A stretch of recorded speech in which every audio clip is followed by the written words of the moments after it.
go.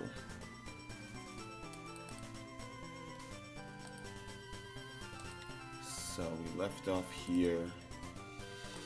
This camper dude. Pull up his team real quick.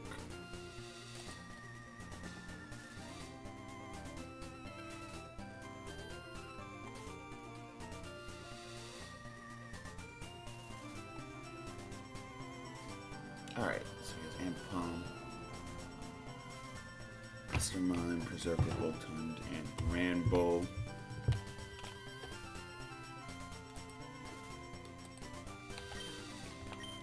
So let's go another Dex Nav. So here's Centiskorch. One thing I'm thinking, we do still have a water encounter and a grass encounter here.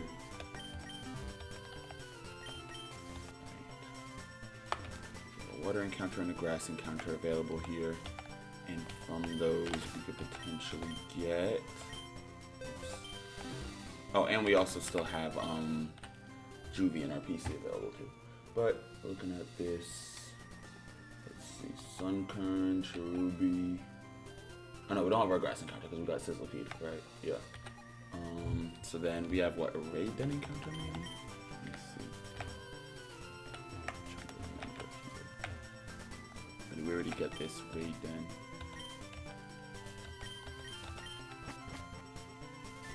Okay, I think this is where we got Nobara. So we already have raid den encounter.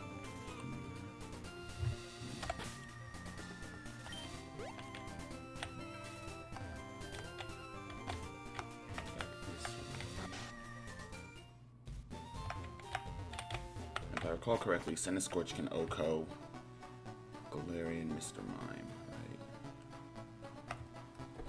So let's see. Ambipom speed is at 82.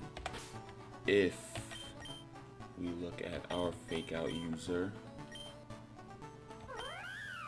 we're at 91. Okay, so that's good. That actually means that we can outspeed Ambipom.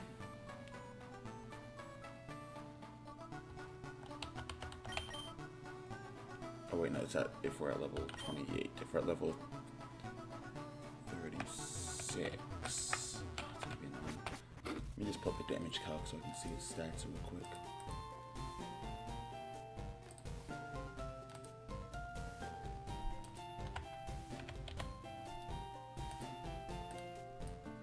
So this one is going to be highest level -1, so it's actually level 35. Level 35, its speed is 105. That's annoying. That's super annoying, actually. Let's see if I look here. I already have my land encounters and my water encounters, and I believe the den is where we got Flamigo. Yeah. He's stuck in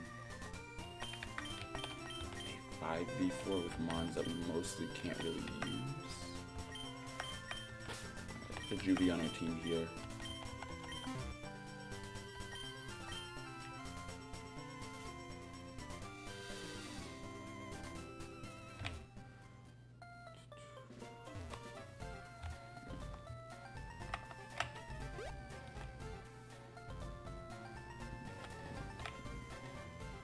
I mean, it is possible I used every encounter already, but you know, when you do so many resets and stuff, you do tend to forget. So this is what, Route 5, right? Use the Dex Nav here. We do still have a Route 5 encounter, or Route 24, sorry, not Route 5, Route 24 encounter. I believe that actually we had ended up using the den, right?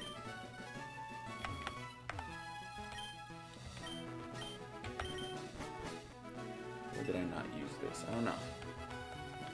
I genuinely don't remember. I'm gonna pretend like I already did the den just because I can't remember. And then Route 25, let me see here. Dex Nav. Okay. That's right, we got Bellybot. So we do still have an encounter on Route 24. What it's gonna be, that I don't know.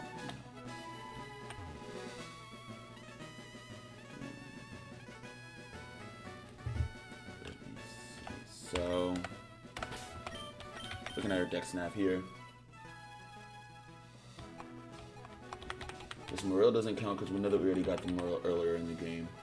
In terms of what we can encounter on land, Snubbull into Grand Bull, Petlil, Yamper, Charcadet, Elekid, Volbeat, Farfetch'd, Routes, Agra, and Cloth. Alright, let me see here. So if I look at this guy's team. So he has Ambipom, Mr. Mime, Berserker, Boltund. Mr. Mime we handled with our Centiskorch. Centiskorch can probably also handle Berserker, no problem. That's 2 covered there. For Ambipom, let me just look at my team real quick. We're gonna need... Let's see, I could also have Nobara for dealing with Mr. Mime. Kind of unnecessary though, because Granbull and Ambipom both are dangerous for Nobara. So we might even want to leave her out. Ui can deal with Granbull, but getting hit with a Play Rough might hurt, or a Thunder Punch. Juvie, Juvie's kind of just out there. I mean, we can use her for anything but Boltund. But what I for sure don't have counters for are going to be Boltund and Ambipom. Okay. Now going back to Dex Nav, Boltund and Ambipom. Let me see if Cloth can learn any decent ground type moves. Because if so, that might be our counter. Only thing is then, you know, still be counter for Ambipom, which we wouldn't have. It's high horsepower at level 34, so that's actually pretty solid. And that can handle Boltund pretty easily. Ooh, would also get Anger Shell, which would be pretty good as long as we avoid, you know, getting KO'd straight up. So it's not bad. Alternatively, there's not a lot of ground type mons here. Maybe Granbull can learn something useful at this level. What level does Snubbull evolve in this game, or how does it evolve? You get a Snubbull. It does get access to Intimidate, which is good. Falls into Granbull level 23. Cool. Let's see. Alright, Snubbull doesn't really learn much. But if we pull up Granbull here, then we get access to a host of moves that it would have learned earlier on. Play Rough, and yeah, no, nothing from Granbull. I know it can learn ground type moves by TM, but I don't think I have any. Actually, wait a minute. Yes, I do. Yes, I do, because I have, looking at learn set for Granbull. We have Dig, which could teach to Pyroar, and that could be our Yamper counter. Alternatively, we also have Bulldoze, which we can teach to either Pyroar or Granbull. Probably leaning towards Granbull, because it has a 120 attack stat, which is just monstrous. But also looking at what I have in this area.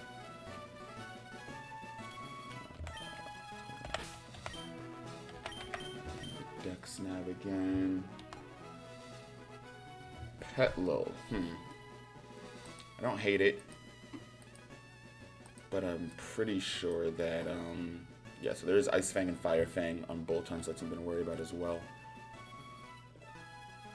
As well as Psychic Fang, which also might cause problems for Granbull.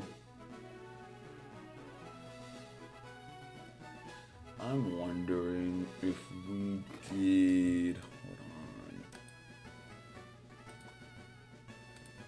Put the item list. What's going on, Strange Asylum? How's it going? Bro, what happened? What happened? Let's see. So to evolve.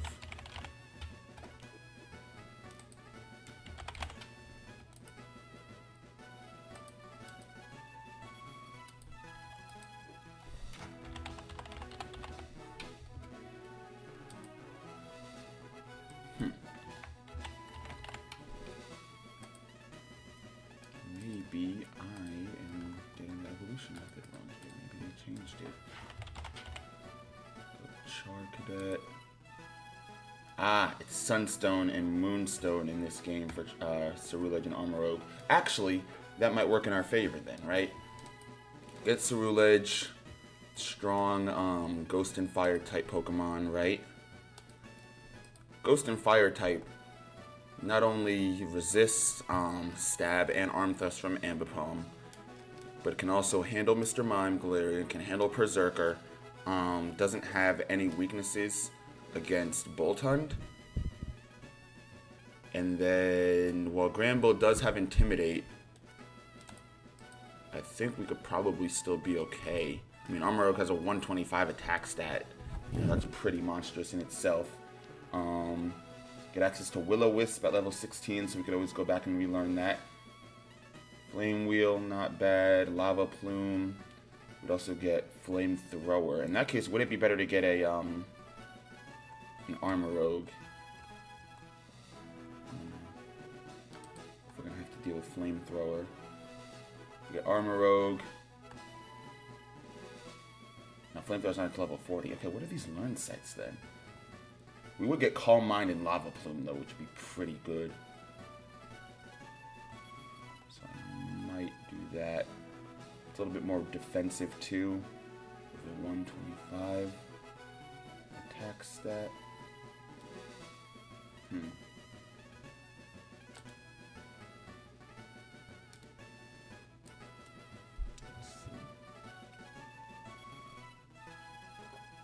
Yeah, and then we could always use ability capsule. Alright, I'm gonna try with Cerulege and Armorogue both, and we'll just see how it goes. So, save state right here, and just looking at the encounter rates. 24.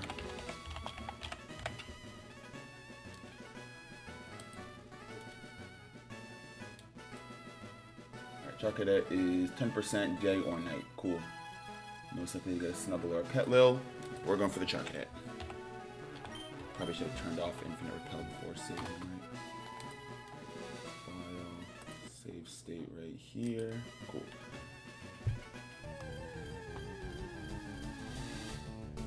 Perfect. First try. Alright, not going to save because I want to see just how we fare.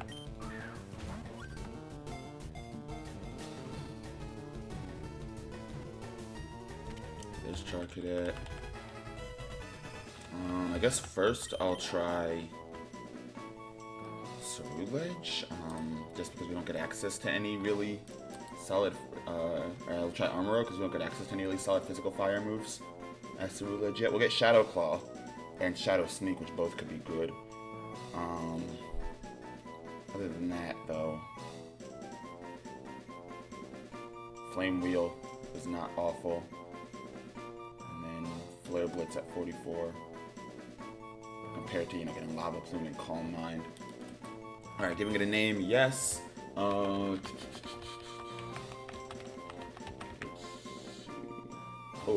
I know. What is that girl's name?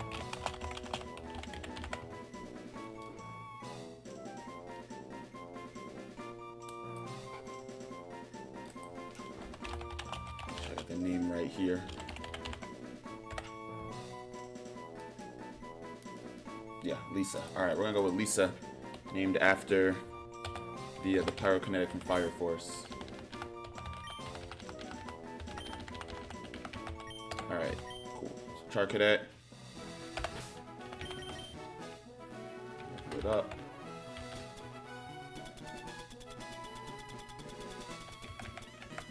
Candy. I need more rare candies. Oh, having Will-O-Wisp also could be pretty good. I don't think I need to clear small.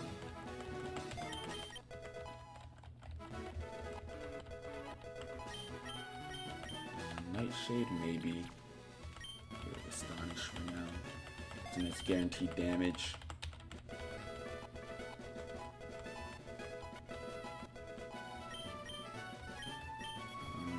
Incinerates. Let's see. 60. We'll forget Fire Spin. I don't know. This Fire Spin only have 85 accuracy.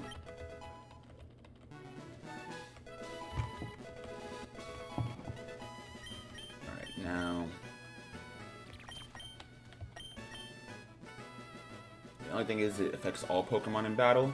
So we just want to be careful if we have other mons out. Especially because I believe Protect is disabled in hardcore mode. But we'll see. Alright, there we go. Level cap reached. Now if we go with... Am I out of Sunstones? Oh, I'm gonna be so mad. I think I'm out of Sunstones. That's annoying. Sort by name. Alright, never mind. I guess we're going Armor Rogue. We just do not have any Sunstones. Man.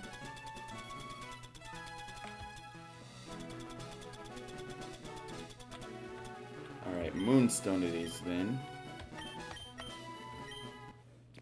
And then I guess we're gonna go with Shadow Claw, Shadow Sneak. I'll reteach it Flame Wheel.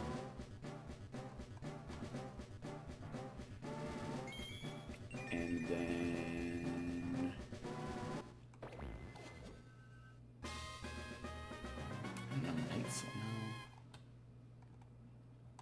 Shadow Claw, Shadow Sneak, Flame Wheel, and Will-O-Wisp.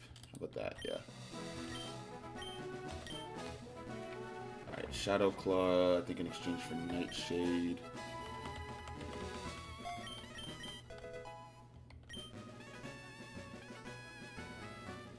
Alright, cool.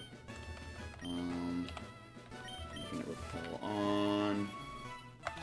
Yeah, I mean, I'm not gonna save even though we can't get Armor Rogue right now because we could still make an attempt with another encounter in the area.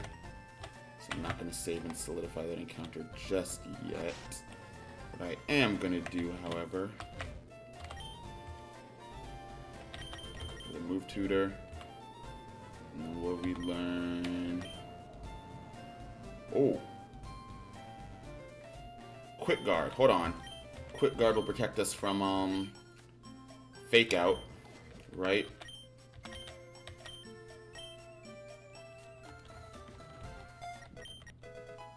Alright, new plan. So we go Quick Guard here. Then we go...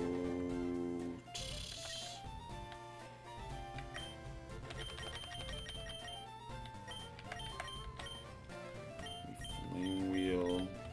It's not the best, but it is the best physical fire move that we have here. I'll probably forget Leer.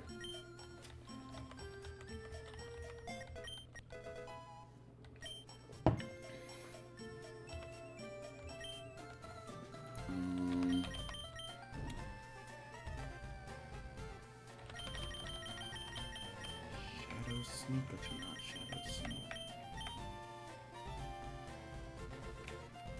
I'm going to Shadow Sneak. Let's forget Will-O-Wisp. I might regret not having Will-O-Wisp, but for this fight...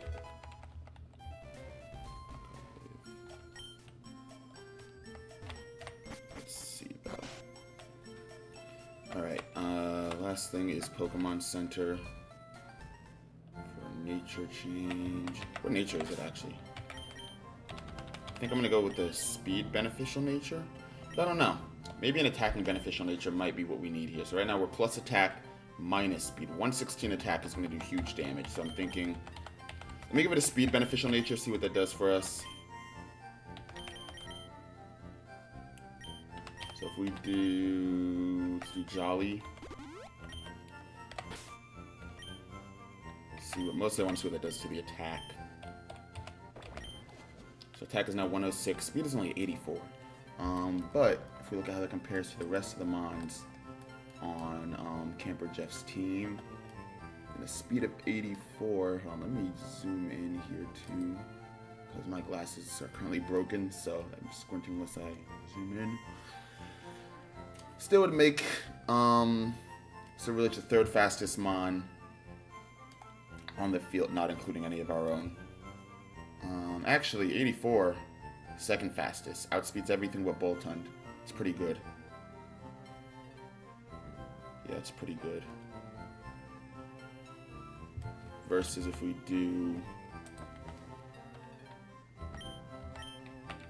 offensive nature, right? It dropped from 84 to... Alright, attack goes back up to 116, so we get more damage. Now speed is only 77, so we outspeed everything but Ambipom. I think I can honestly live with that, though. Yeah, I think I can live with that. So what I'm going to do...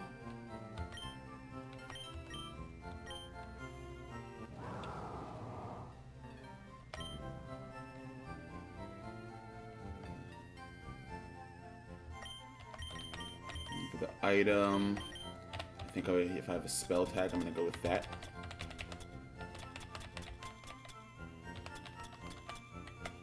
Boost Ghost move so that Shadow Sneak and Shadow Claw do more. Silk Scarf, so we get more damage off on both Return and Fake Out. Alright, let's go take on Camper Jeff. You know what I think I'm going to do? I'm not going to do a little bit of save strategy here. Not going to save state. No, I could save file, but not save state, right? That way I can always restart the fight. Just not from exactly where I am in the fight. But, I don't know, to me that almost like kind of solidifies my encounter, you know?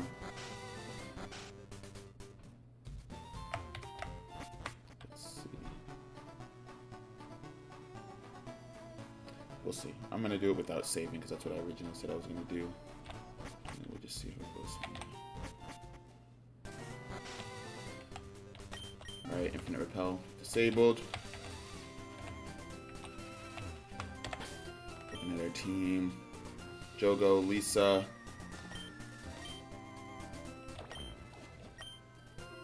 I forgot. Oh, no, okay. I didn't see Quick Guard at first. I was like, no way, I forgot Quick Guard. Alright, so we open up with Quick Guard to protect against Fake Out. At the same time, Flame Wheel or X Scissor, actually, I think would probably do a better job at KOing Galarian Mr. Mime. Oh, if we don't KO Galarian Mr. Mime, though, then it might Shadow Ball us, and that might really be bad. Alright.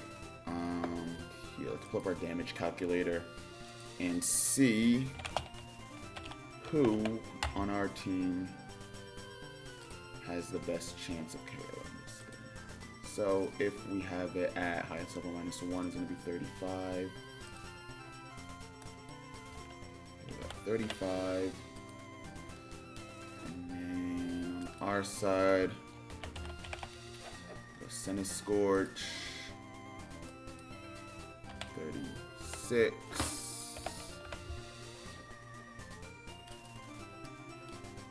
Adamant Nature. Oh, that's Mega Senna Scorch. That's not what we want. This game giving Mega to Senna Scorch. That would make it fun to use. Adamant Nature. And then if we give it X Scissor.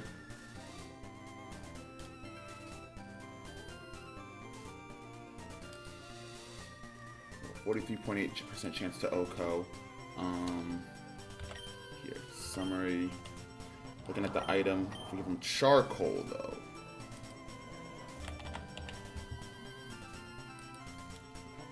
Is there an item that has to be Silver Powder? There we go. That'll enhance the bug moves. Which I might, if I have a Silver Powder, I might go with that, right? Because 80 damage with a boost is going to do more than 60 with a boost. That's just basic math if the boost is the same there. But it might not be the smartest to do so.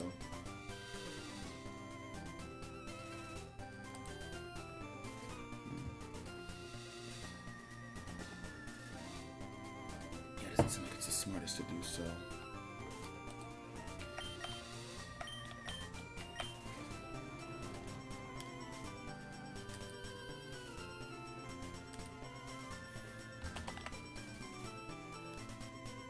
What if I do silver powder? Okay, silver powder X scissors guaranteed Oko. So if I have silver powder, let's see, please have silver powder. Let's go. All right. So silver powder being guaranteed Oko is good. I'm just really hoping he's not gonna open up with fake out on Senna Scorch. Yeah, that's my only hope here. Let's see. If he opens up with fake out on Senna Scorch, and we just gotta work with it. Or I am hoping that he opens with fake out on Senna Scorch, because if he doesn't, then that's bad, because he could open up with beat up on Cerulege, which is almost guaranteed to take it out. Alright. I should have saved. I might save here and just... No, it's too late now, because I should have saved before the battle. So I could rework my strategy a bit. Alright, Jogo. I'm going to have you X-Scissor on Ambipom. Quick Guard. What?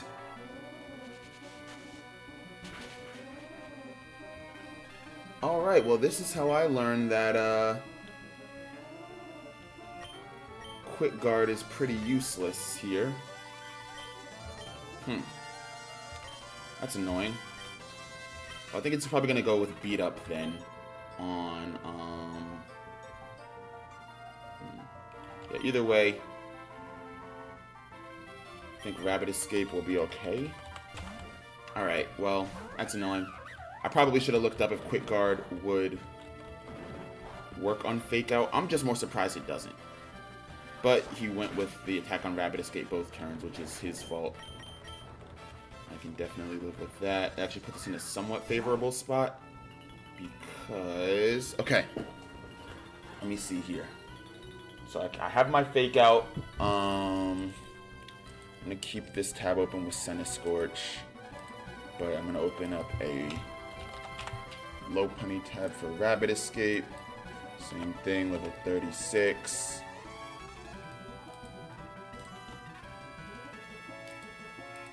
Adamant Nature. Give it the Silk Scarf.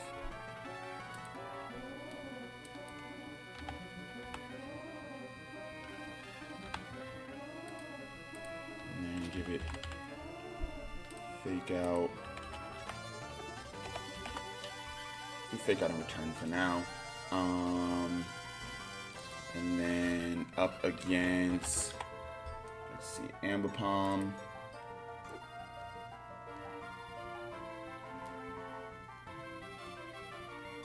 If Ambipom were to arm thrust right now. So I don't know what my health is at though. Is it fair to say that's like 90%? Maybe?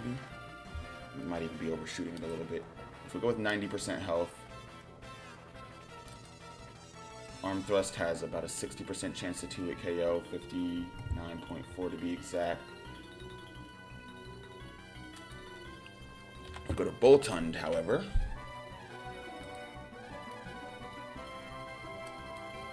Oh wait, I just realized too, I don't think I made Ambipom the right level. I think with the right level, then yes, Psychic Fangs for sure KOs. So I might go with that then. Because I think Ambipom, by default, this calculator assumes that it's level 27. Level 35 though, arm thrust is an approximate 2-hit KO. Okay, approximate 2-hit KO, and I think this is assuming that it hits every single time. I am going to go with Fight. Ooh, what if we did Pounce on Ambipom so it can't do as much damage? Fake Out here on Boltund. Here we go, Flinch. Interesting. Hit 2 times. Pounce for a good damage reduction there. Now I'm thinking we gotta get Jogo out of there, right?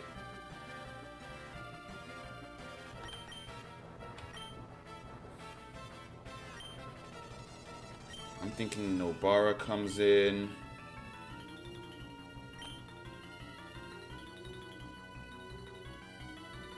Honestly, with Amber Palm's attack dropped, I'm not quite as worried. I'm going to go for the KO on Boltund, and I might end up regretting that. I hope I don't.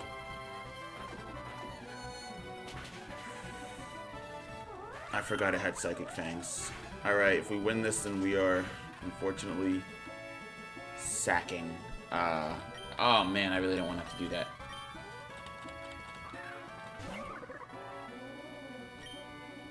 Alright, let's go with... No, because it's going to Thunder Fang. It's Boltund, man. It's too fast. I guess Lisa? Alright. I messed up because I didn't prioritize attacking Boltund. That's where I messed up. I easily could have, and I just didn't. And that, I'm going to pay for that. Here we go.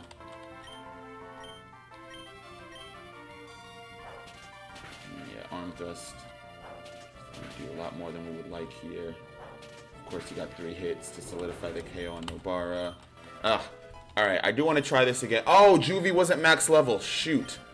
Oh, man. Wow, I really did not do my due diligence here. Okay. Alright,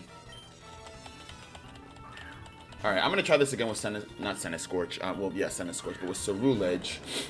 This time, though, I'm going to actually do the dew preparations. And we'll see how it goes for us. So this time, wing attack here. Fight. I guess we can try Flame Wheel just to see if it gets the job done. Of course he lived.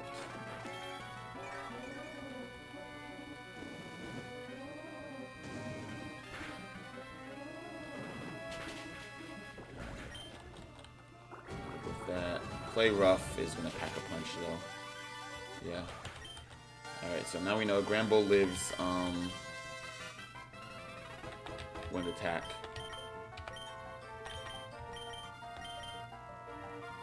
Even with the sharp beak. Oh, that's annoying. This is why I kind of wish I had. It's okay. So yeah, we're gonna lose this. I mean, we just simply don't have the firepower that we need to win. It's annoying too. Unfortunate. Actually, we could win. No. Okay, we would have to have survived that to win. Okay, well, this is the closest that we've ever come to a win. Fake out on Berserker is probably going to end the run here, though. Yeah. Because now Amber Palm has the room he needs to get in all the damage he needs. Okay. That's fine. If we load state from right here again. Same thing. I say we go with trying to get the Char Cadet.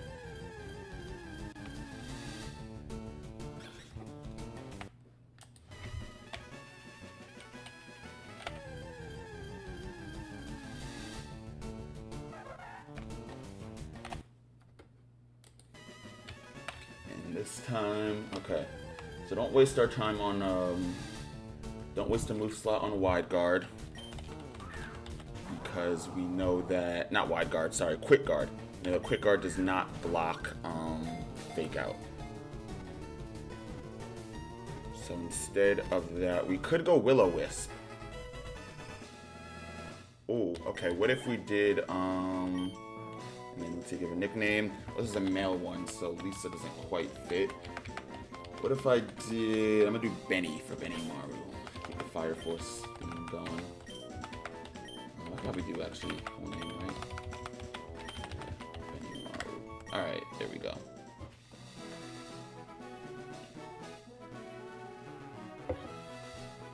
Word on the street is, all the people have been saying that your favorite Pokemon is Skorupi. I don't know which people those are. That is, sorry to say to the Skorupi fans out there, not true. Shout out Skorupi though. Alright, same thing. Actually, what I'm going to do is I'm going to fly back to Viridian for a second here, get more,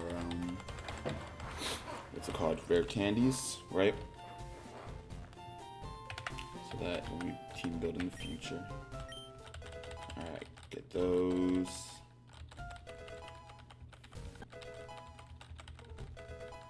The Pomic berries. Alright, now we can go back. Cerulean City.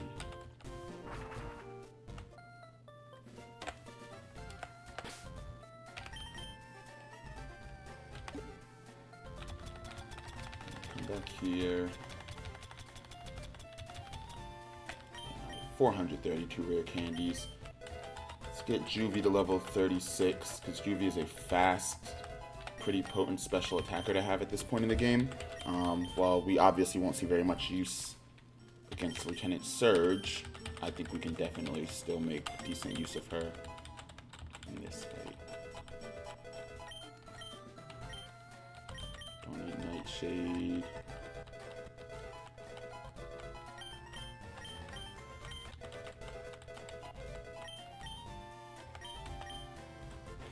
Let me see, actually.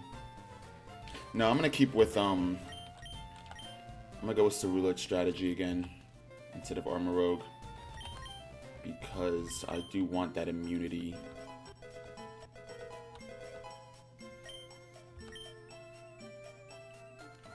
Alright, there we go. Got that. Silver powder. There we go.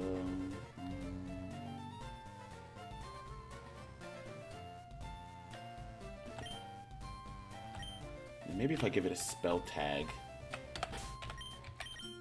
then a Shadow Claw might be able to. So hold on. Yeah. Go up here for the Moonstone.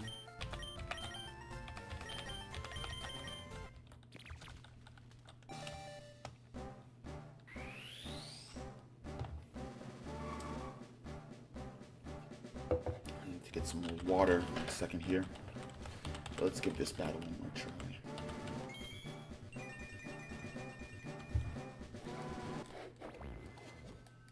Yeah, I mean, looking at the other encounters in the area, I don't really see much being more useful than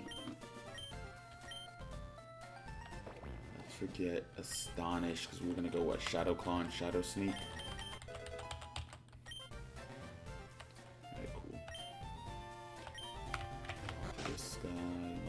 More moves here.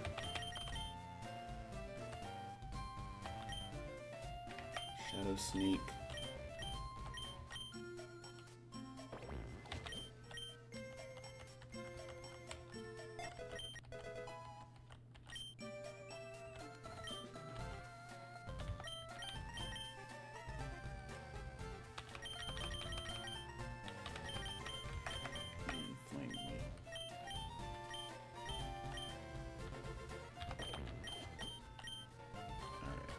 Go. Last thing is to just fix its nature. Give it adamant instead of, I think it has like bold or something right now. Actually, no, that was Lisa's nature. This one, we don't know the nature, so we might not have to do that. No, yeah, we do. Okay. Plus defense minus speed. What are we doing here? What are we doing here? Give it an Armor Rogue nature. Adamant here. Cool. Back to the underground passage. Alright, I don't have a cut, so I can't.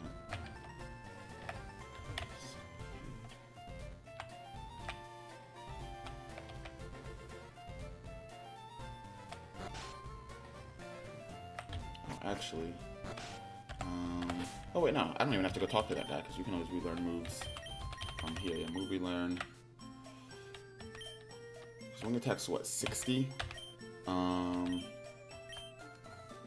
Play rough being a move that an Oko is concerning to me.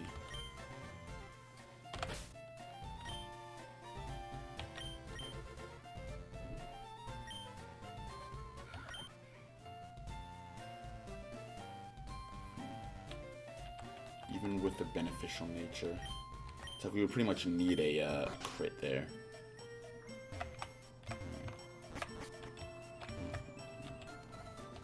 See, that's the thing, right? Is Granbull gonna be the reason why we get stuck here? I'd certainly hope not, but I guess we'll find out. If, let's say, Granbull is the reason why we get stuck there, because we did end up defeating Granbull eventually, right? Ended up coming down to just Ambipom and Berserker. We could always get a Granbull of our own, if for nothing else than to use Intimidate to lower the attack.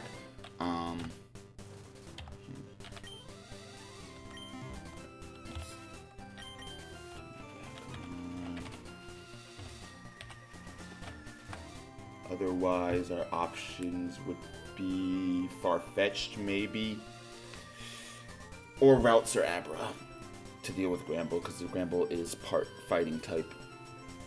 We'll see, though. Let me reorder the team.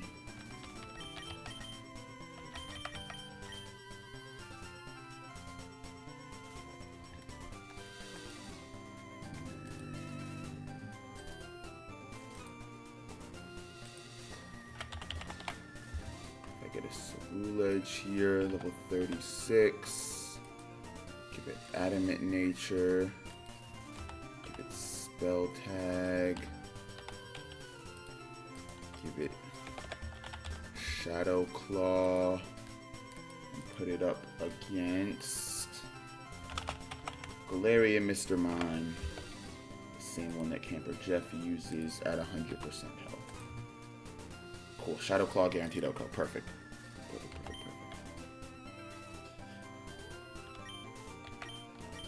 Now my next question is, who would be the smartest for him to open up against after we take out, not open up, but who would he send out after taking out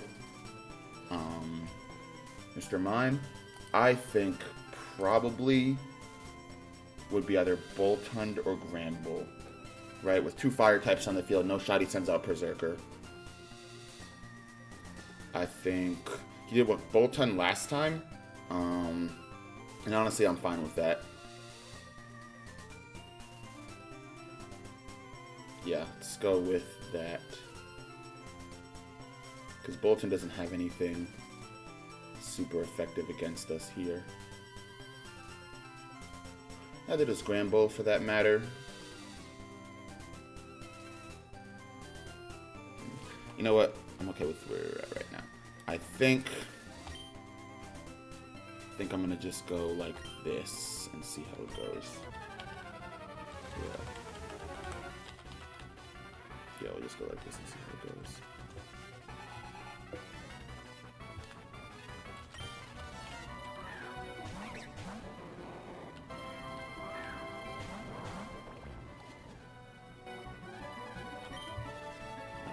So, in the event that he doesn't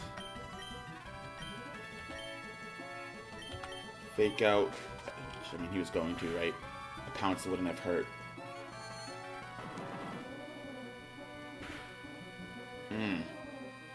Okay, yeah, that is one thing that I kind of forgot to consider was Ice Body. Are we for real?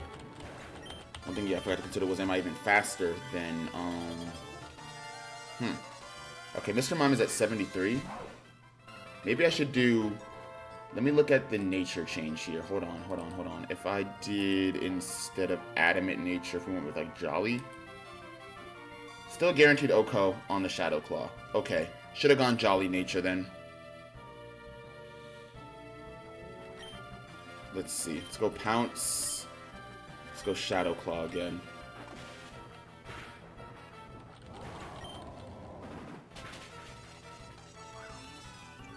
Why do you have weak armor? Oh, that's not good. That's really not good. Alright, well, we once again did not do our due diligence here. Alright. Back here. Same thing. Cerulege. Make sure it has Flash Fire, not weak armor. And give it, I should have saved beforehand. give it speed, beneficial nature. Let's see here. I'm just gonna help you. It's all they're saying out there. Malk absolutely loves Skorupi. I guess.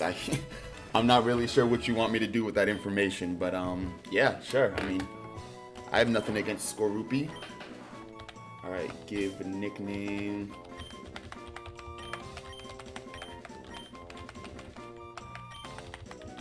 Same nickname.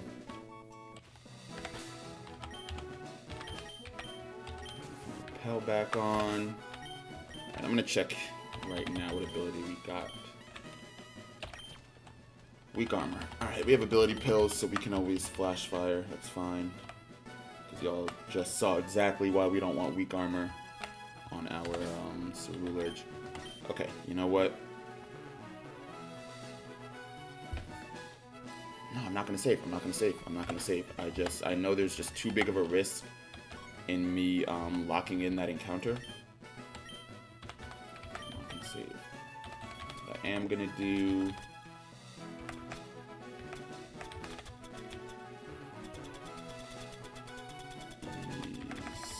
I'll set up Cerulege first, and then I'll go get some more water.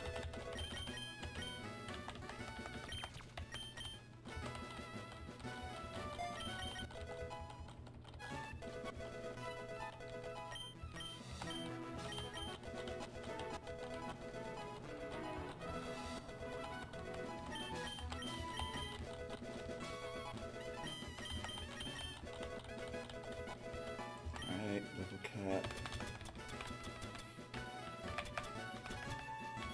Spell tag.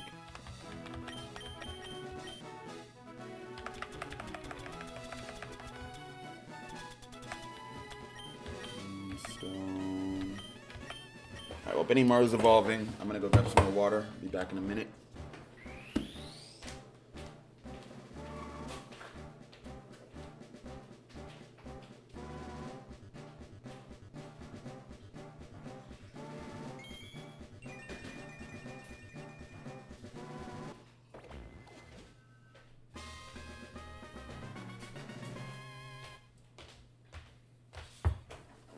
There we go. Freshly evolved Benny Maru. What's going on, Seth? Right? How we doing? Shadow Claw. Alright, let's put Shadow Claw right here.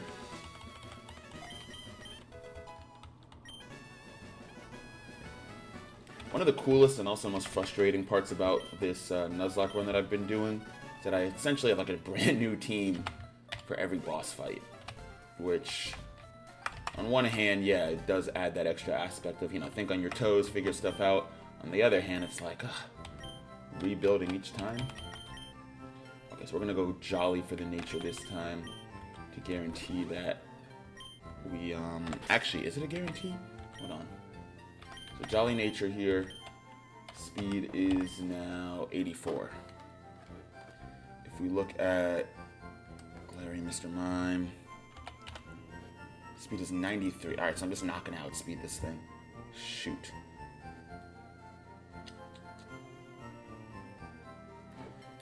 Maybe then. Maybe the secret lies in who I send out with Cerulege. Because if we know that Ambipom can't fake out on Cerulege, it's gonna fake out on the other Mon. At that point, Mr. Mime has Freeze Dry, Psy Shock. What if we did Nabara? Wait a minute. Freeze Dry, Freeze Dry, Psy Shock, Shadow Ball, Hidden Power, Fire. That's going to pretty much force. It is gonna force. You know, you have to use Psy Shock on Nobara. Psy Shock's gonna do physical damage. Nobara's physical defense is not great. Who's a good physical defense, man? Nobody, really. Alright, I guess we're going to Nobara anyways, though. Because even if I did boost that, right, it's like, it's not really gonna mean much in the grand scheme of things. What it could do, though, we could try to draw out Granbull, which could end up being benefit. Let's see. So Nobara goes first, along with Benny. I also gotta go and level up Julia too. Not Julia, Juvia.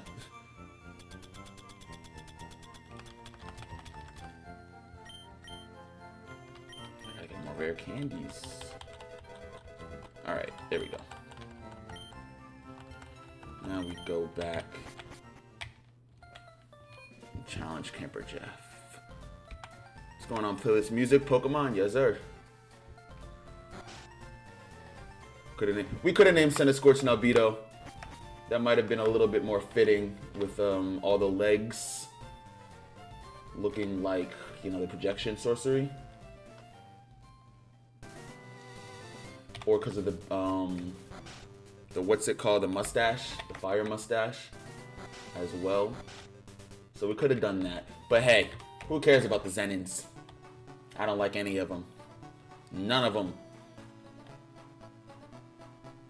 Ignoring the fact that my favorite character is Toji. He's a Fushiguro in my book.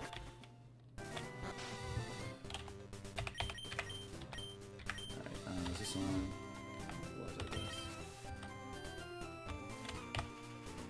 Alright, so...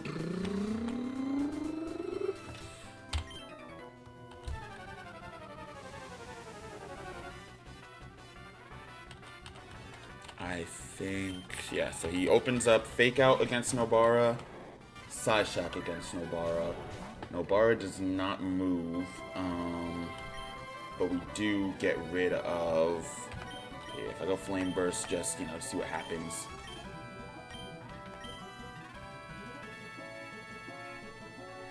Let me get rid of Mr. Mime here for sure.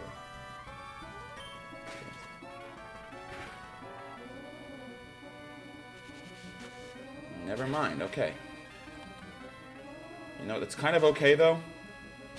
Kind of okay, because Nobara takes less damage here. Just a matter of who he sends out next that I'm a little bit concerned about. Alright, Boltund. He's gonna Arm Thrust. And then he's also going to probably Thunder Fang.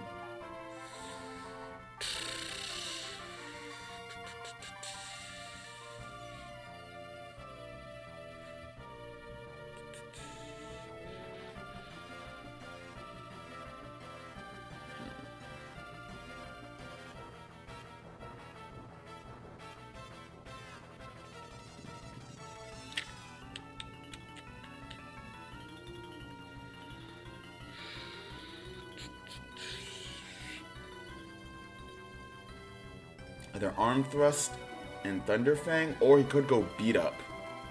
A little bit less likely because Beat Up's damage output would be reduced.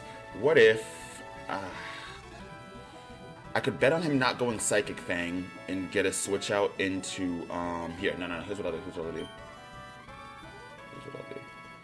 I'm gonna bet on him not going Beat Up. Right, bet on him not going Beat Up. And I think I switch in Jogo here. And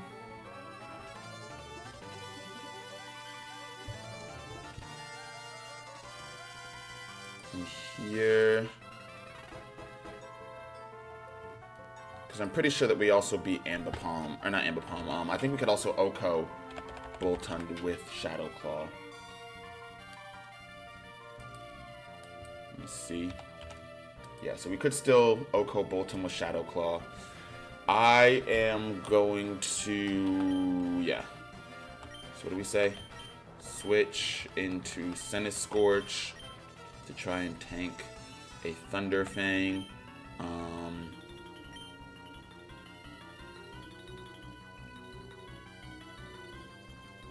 Or no, we tank Thunder Fang with, sorry, there we go. Could also Will-O-Wisp on Ambipom, right? Will-O-Wisp pretty much takes Ambipom out of the fight for good. Is that the smarter move here? Do I sack Nobara? Thing is, I can only, right, I can Shadow Claw and get guaranteed KO. Oh, wait a minute, no. Shadow Claw, guaranteed KO on Boltund. Then we, depending on who he sends in, I think we send in Rabbit Escape to Fake Out on Ambipom. And with Boltund being the last Mon that outspeeds Benimaru, except for Ambipom, who would be flinched, we can then get a Will-O-Wisp off. And that would incapacitate whoever he sends out afterwards.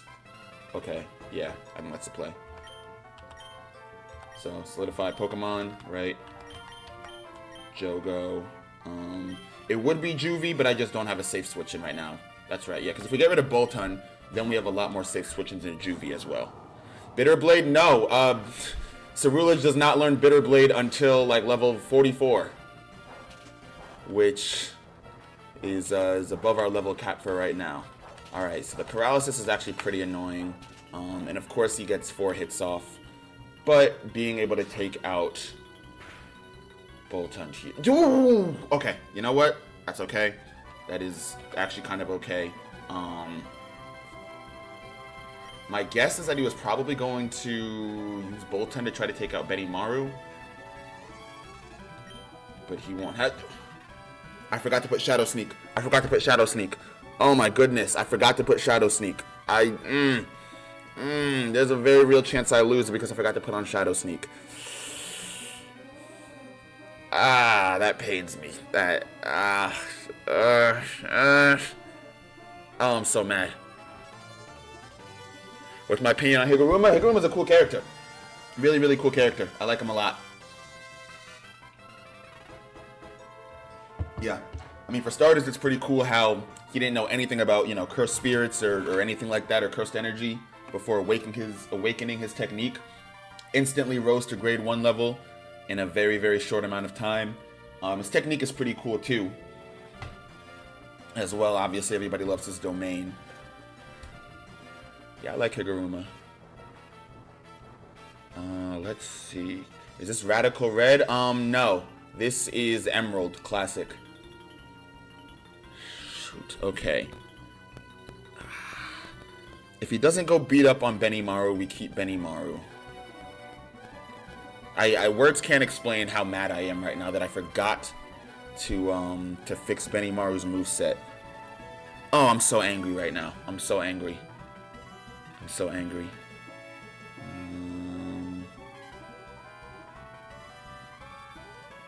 Okay, that's fine.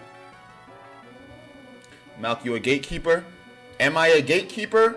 Or is the stream called Pokemon Radical Red with the Pokemon Radical Red poster right there on the screen? So me answering a question that asks is this Radical Red might be a little bit silly. Let's see.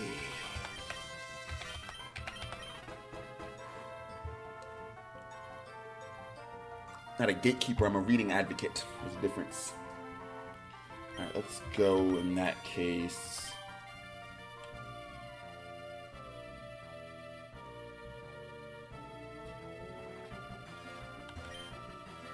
With Pounce on Ambipom in the rare event that he doesn't go for the KO.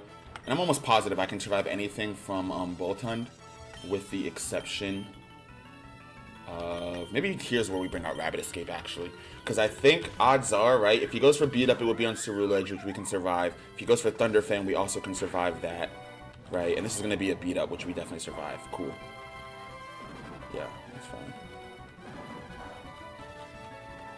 Alright, so we sack Jogo, unfortunately. Not really what I wanted to do. But in exchange, right?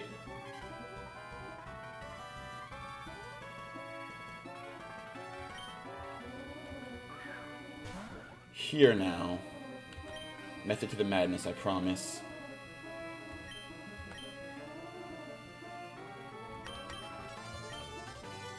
We lunge. We fake out. Alright, Boltund goes down. Tail slap.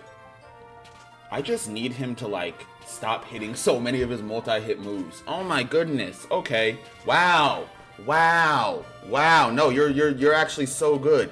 You're so good, Ambipom, because you somehow just hit everything multiple times. That's fine. That's fine. It would be great if you could just land that only 2 times. Alright, Berserker for sure goes for Fake Out here.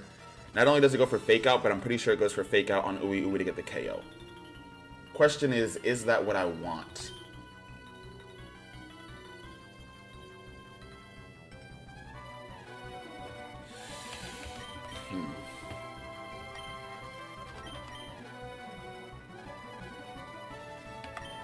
see here. Just check something. So, speed at 91. If we look at Ambipom's speed here. Let's see, where's my Ambipom tab? Ambipom speed at level 35 is 105. So it's still outspeeding us. That being said, though, right? With Ambipom's health being at a little over half, right? We'll give it like 60% here for the calculator. I'm also going to put Mach Punch on to see. With the Chopo Berry, I don't think it's going to be a... yeah, no. With the Chopo Berry, it's not going to OHKO. Return has an 83% chance to OHKO, though, so I could do that. We get Zygarde, Neme, Higuruma since the order Pokemon. That makes sense. Cannon event has occurred. Jogo died. I feel it's sitting behind me. Hey, there we go. Yeah, we're closer to the JJK mainline story than we thought.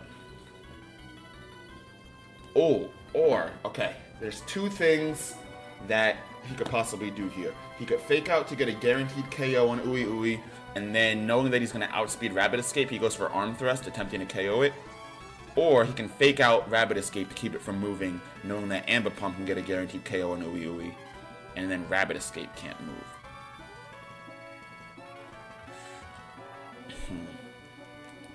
I think I'd much rather lose Ui Ui than Rapid Escape. Either way, though, somebody's catching an Arm Thrust, right? Like, he's not going to use Beat Up.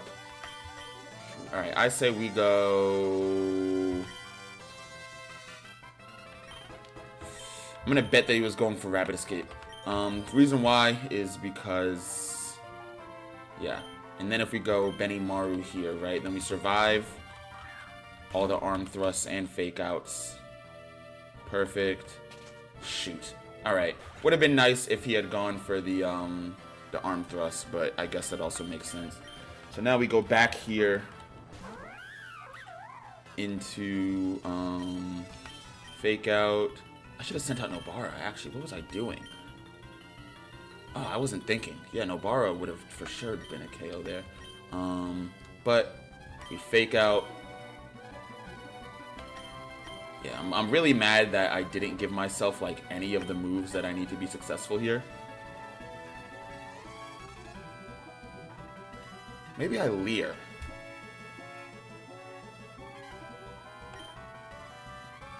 Alright, here's what I do. Fake Out. That Iron Head is going to pack a mean punch, though. Alright, Fake Out, Will-O-Wisp. How about that? Strategy here. Fake Out. Boom. Flinch. Will-O-Wisp. Because, yeah, that Iron Head would have packed a punch otherwise. Still kind of hit hard, right? You see?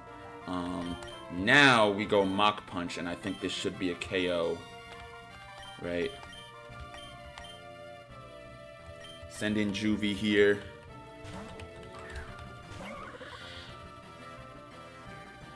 Even with the Chopo Berry, I think just Ambipom's health and defenses are too low. You lived! There's no way! Dude! Oh my goodness! Oh my goodness! I do not believe that. I don't care how low roll of a damage roll that is. Mach Punch does not do that little damage. That does not... oh my goodness!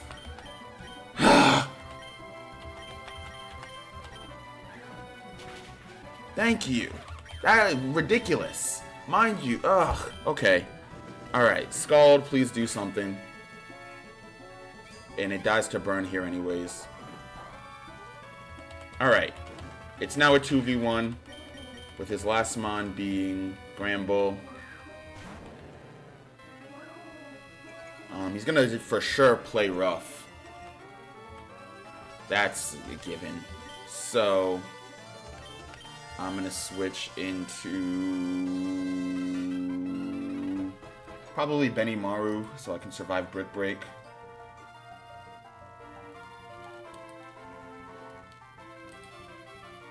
Yeah. Shift. Scald, hope for a burn.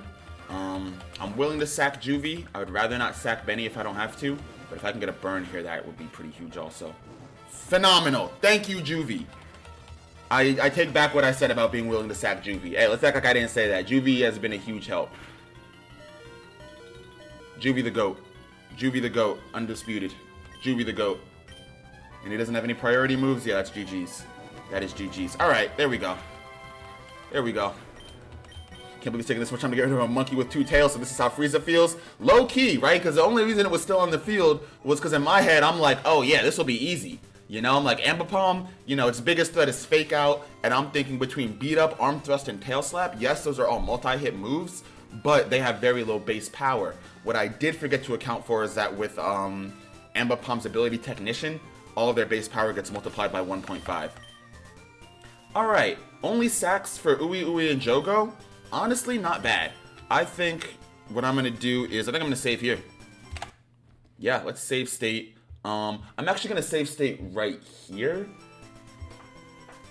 Reason for that is just in case we get to Vermilion and I'm out of encounters and, you know, Surge is just frying me and I can't do anything about it.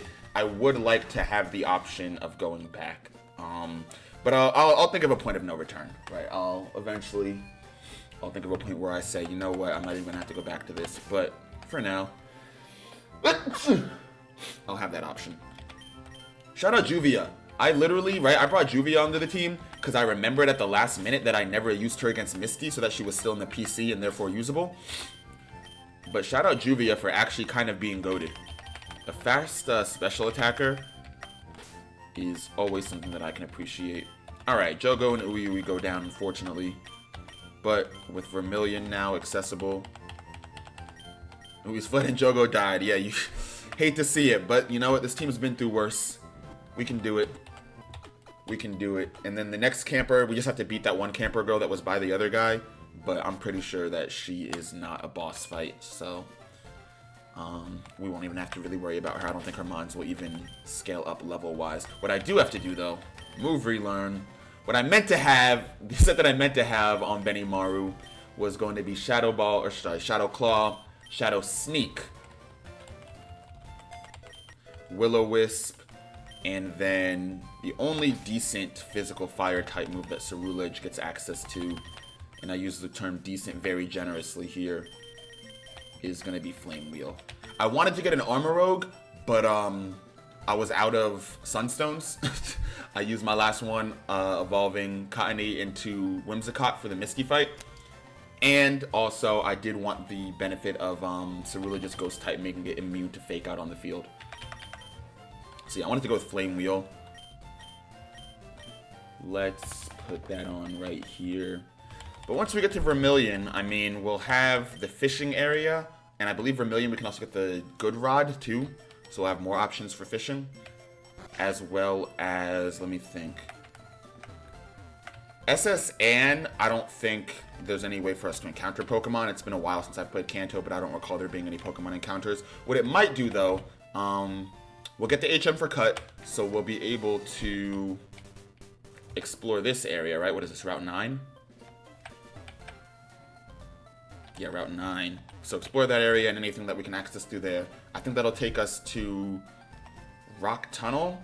I think without Surf we can't go to the power plant, right? But I'm pretty sure that takes us to Rock Tunnel, which will be good. And if we get a level cap increase, that'll also expand our move pool a bit. They got campers in their name, so you know they're Fortnite sweats. Yeah, that's why they were just chilling there, right? The one path that I had to get to the next city, I had 2 of them just chilling there waiting on me, bro. That's crazy. Literal campers. Literal campers. Yeah, camping in like, you know, FPS games or battle royales is one thing. I've never seen anybody camp in Pokemon, dude. It's an evil world we live in. All right. I don't know what she's gonna have, but I feel like can't really go wrong opening up with Rabbit Escape.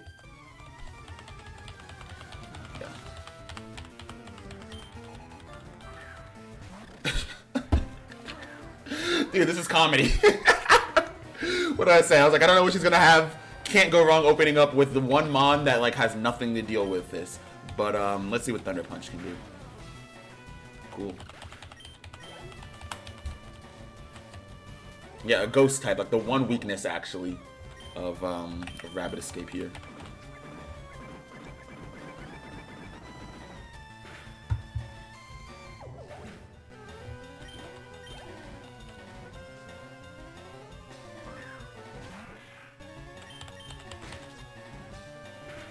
Speaking of fake out.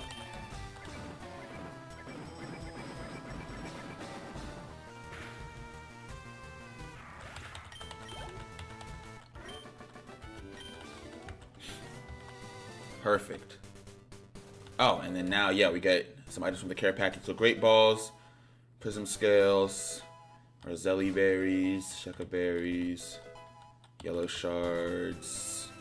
Alright. Hello, Vermilion City. So, we have a few things here. I believe this guy is an egg. Oh, the best Pokemon of all time, Infernape. If you're not going to give me an Infernape, man. I believe this was a Machop in the original Fire Red Leaf Green. No, I think it was a Machoke in the original Fire Red Leaf Green. It's cool they replaced it with Infernape.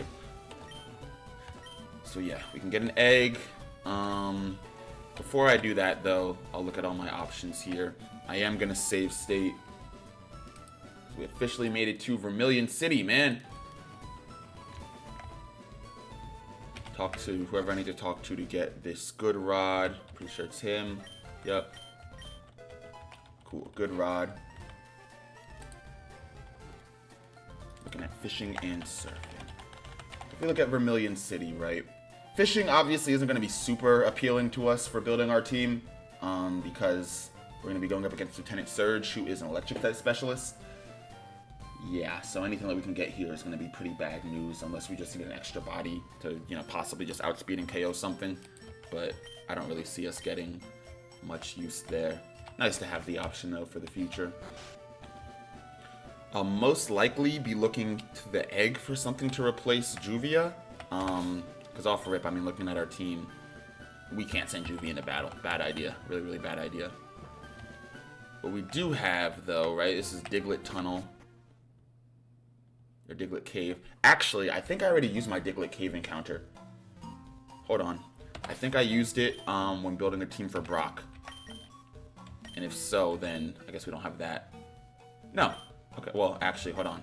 It's going to say no Pokemon because we're in this top area. Now, when we look at it.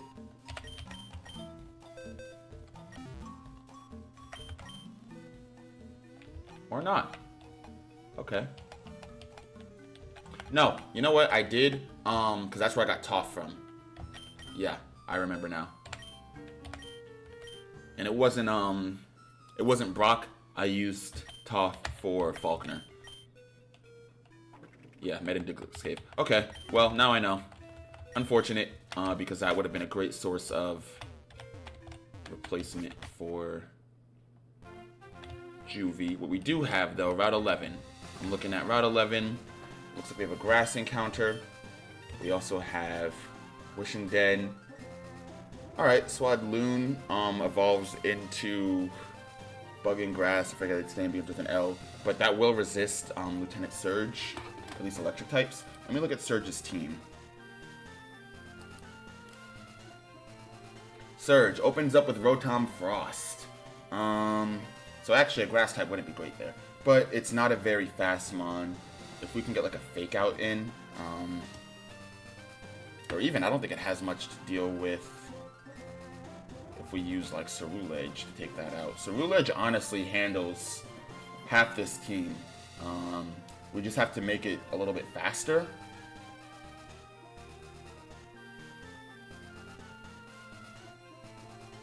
But Cerulege does a pretty decent job.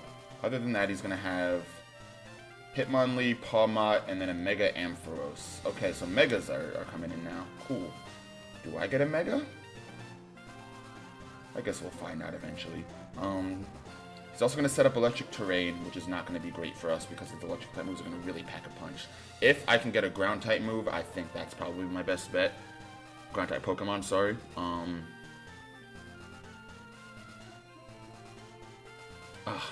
I wish I still had that encounter from Pallet Town, the route right below Pallet Town. Because I could have gone with Quagsire. Quagsire is going to be pretty resistant to everything on this team with the exception of Freeze Dry from Rotom Frost, Chloroblast from Electrode,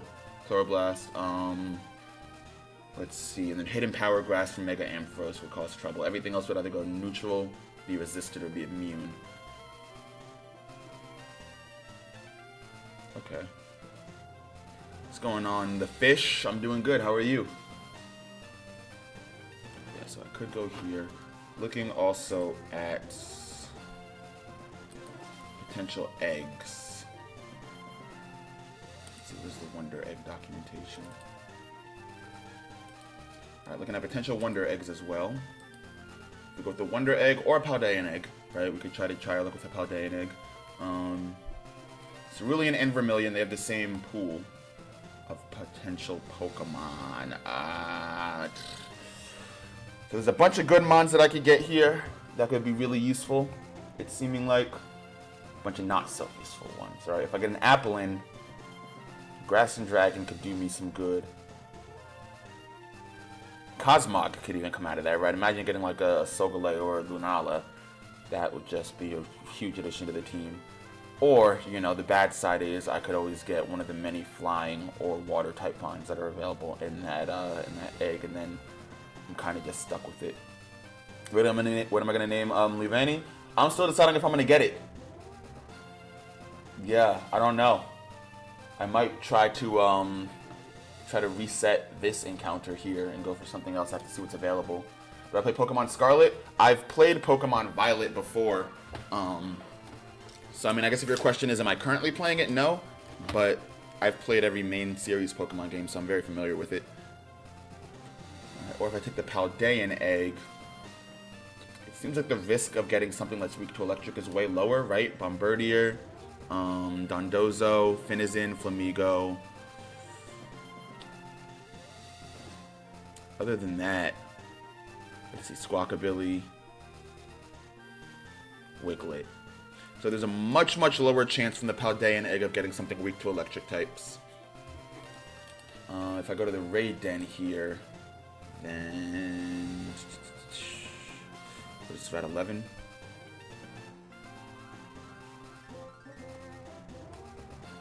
So it could possibly be and there's a Raid Den in Diglett Cave apparently too. Cool. Oh, okay, wait a minute. Raid Den in Diglett Cave can produce potentially Gligar, Sandile, Stonejourner, Misdreavus, and Clink. Gligar, I think, would be pretty good.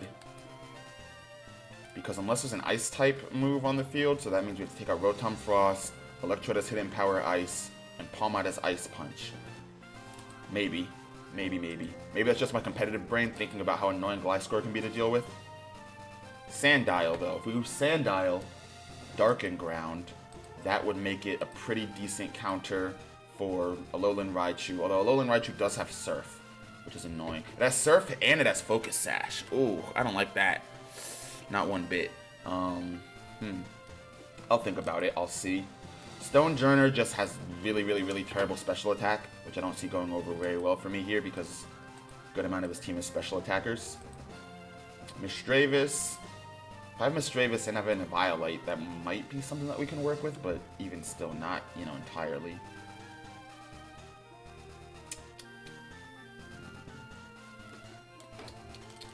Let's see.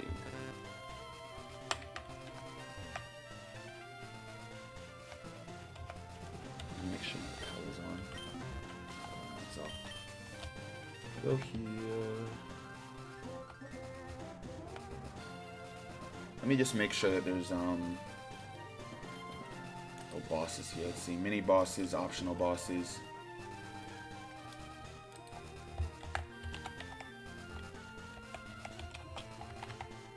Alright.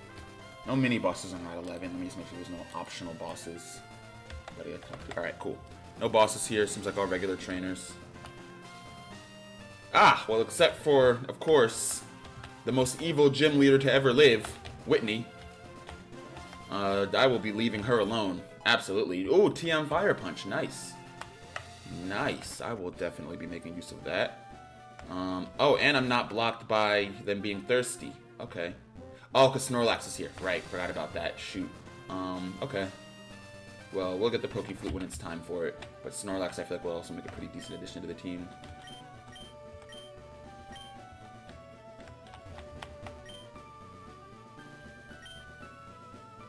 Get the Rock Tunnel from Cerulean City. Well, not before getting cut, I can't. But that might also be pretty useful for me, too. I'm going to talk to folks. Aid. Item Finder. I can't do anything with that. I mean, I can, but trade for a Floette. What is he looking for? Do you have a Florges? Florges. Do you want to trade for my Floette? What kind of trade does this kid think that is? You have this fully evolved final form of this Pokemon. Do you want to trade for the second stage? Unless it's like AZ's Floette. I got a Firestone here. And I also have to look at the encounters available in Route 11. Soft Sand, I believe, increases the power of Ground-type moves. So I can see us getting some use out of that, too. Oh, no way this kid saw me. So let me see what we have in terms of encounters on Route 11 as well. Let's see. Grass and Caves tab.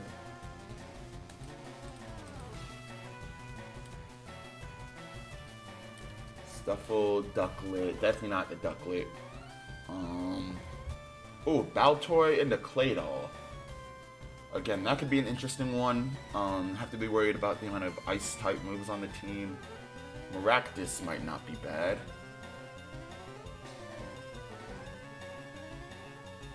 Alternatively, there is Cacnea. Bombardier. I don't know. Not a lot of phenomenal encounters here, for sure. Let's take out Youngster Eddie first. Quick fake out return, I think should get the job done. Oh, well, I forgot to put fake out, but no Intimidate on Arbok. Okay, well that just means that return is pretty much a guaranteed OHKO here. Cool.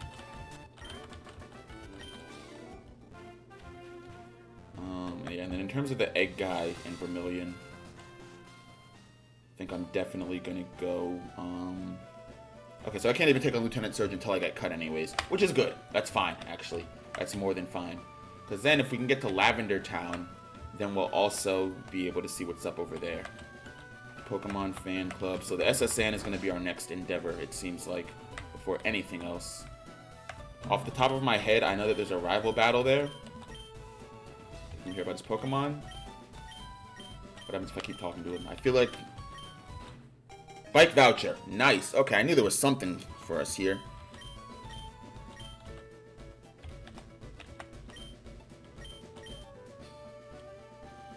What do you say? Train a Pokemon. Collect fossil Pokemon. I'll exchange them for shards. Ah, okay. Wait a minute. We have pretty much a vendor here. Nice. Omanite, no. Lileep, maybe. Cranidos and the Rampardos. That could pack a punch. Shield on the Bastardon would also be a very, very good tank there.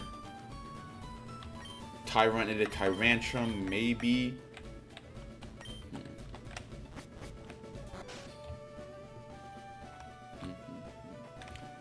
Alright, first thing, let's go get our bike.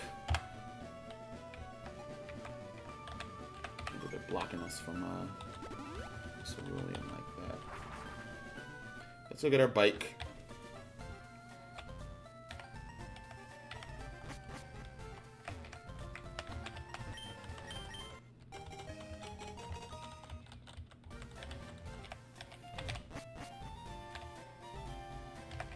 And well, normally I would just fly back to Vermilion.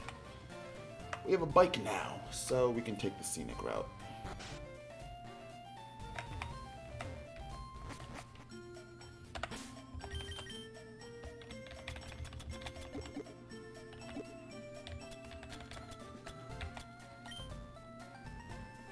Let's register that too, so now we can use both the bike and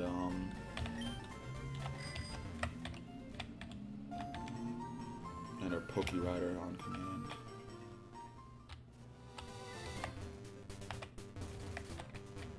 That speed, man.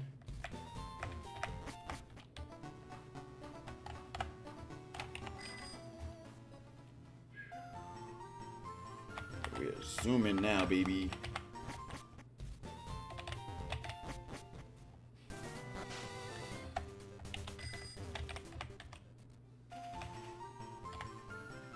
Alright, here we go. Back to Vermilion. So, looking at SS and... let's see here.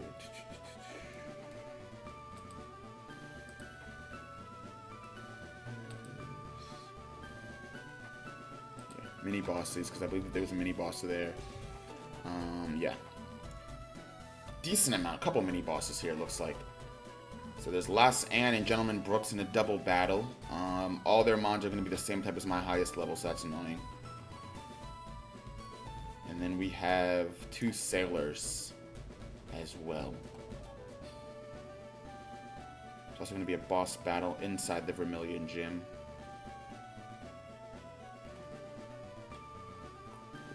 It's good to know. Alright.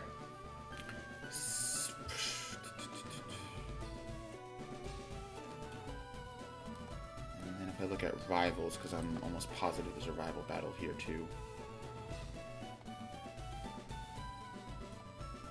Yeah, SSN, we have a battle against Brendan. All his Pokemon are max level. Okay, that's not looking too great. In fact, like it's looking so not great. This might be where our run ends. Truth be told.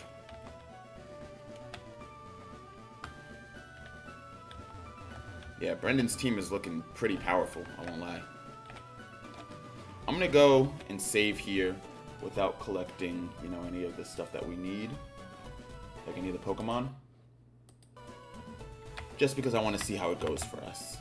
You know, how far can I get without, you know, just wiping? What does the AI strategy look like?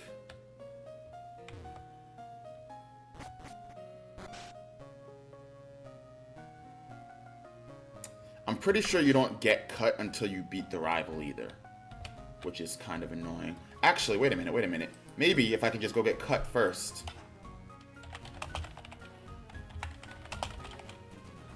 Right.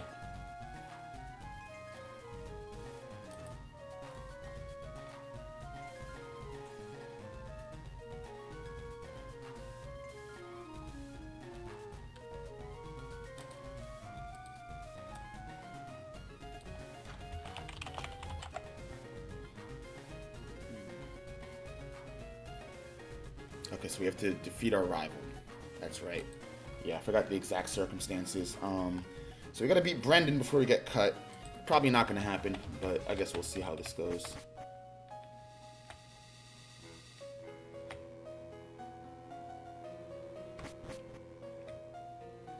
Now, what would be nice is if I can avoid most battles. Alright, that's probably the first boss fight right there. So this one is gonna be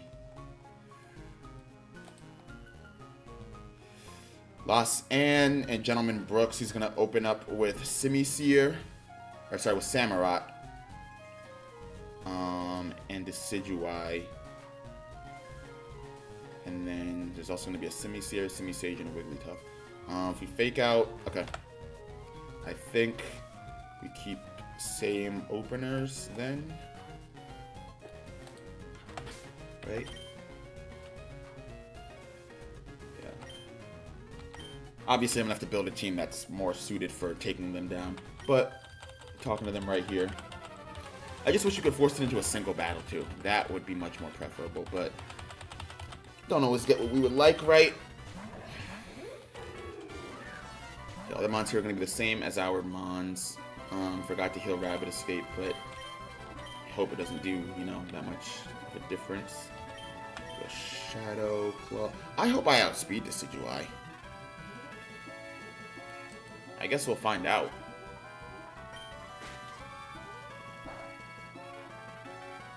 Samurott. Interesting. Okay. Oh, Samurott is water and steel in this game. Okay. Actually, I can kind of work with that.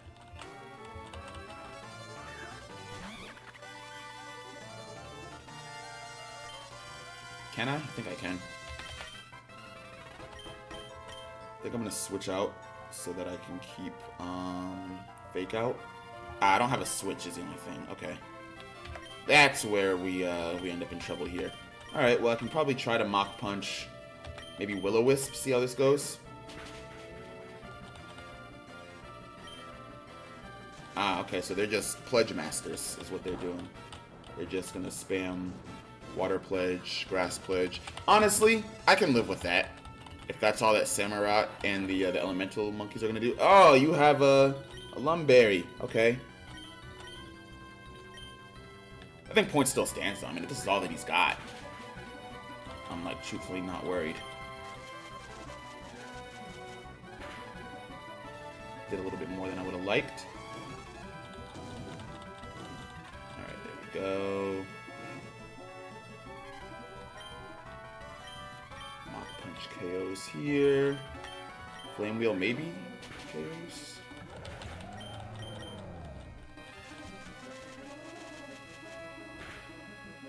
No! Oh, you would get a crit. You would get a crit. I just want to see if I can win this. I'm definitely going to reset because we need Rabbit Escape. You would get a crit. Oh, you're so lucky.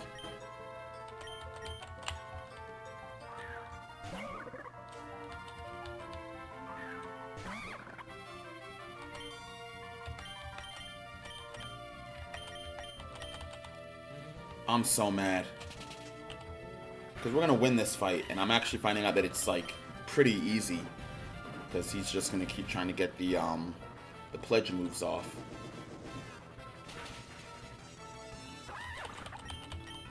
Oh, I'm so mad. Because without the crit, this would have been a flawless win. I'm very upset. Mostly flawless. Let's see. Moonblast, Thunderbolt, Flamethrower, Ice Beam. That Moonblast is causing trouble for pretty much anybody on the team.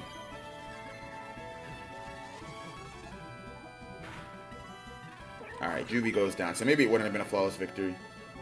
What I want to know is... Oh, because of the effects of the swamp, right. So our speed is lower. I was like, how did it outspeed? Yeah, Wigglytuff's base speed is 45. Okay, so I'm definitely going to have to... reset. But now that we know what they do, like, I'm truly not worried. Flame Burst. I guess I'll keep Flame Wheeling then.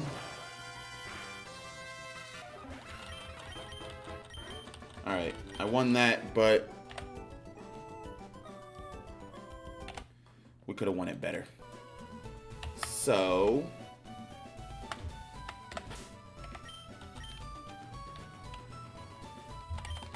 hey, and what did I say? That little bit of help that Rabbit Escape was missing, didn't I say that it wasn't gonna make the difference?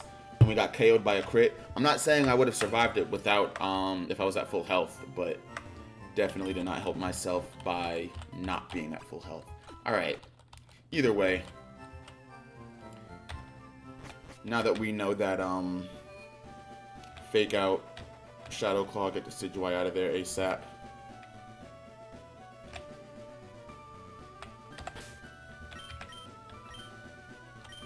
I think I might give a Punching Glove to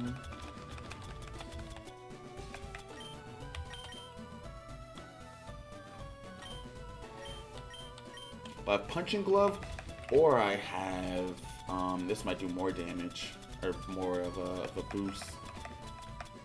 Never mind, I don't have the black belt. Okay, I thought I had the black belt to boost damage. I don't. Yeah. All right.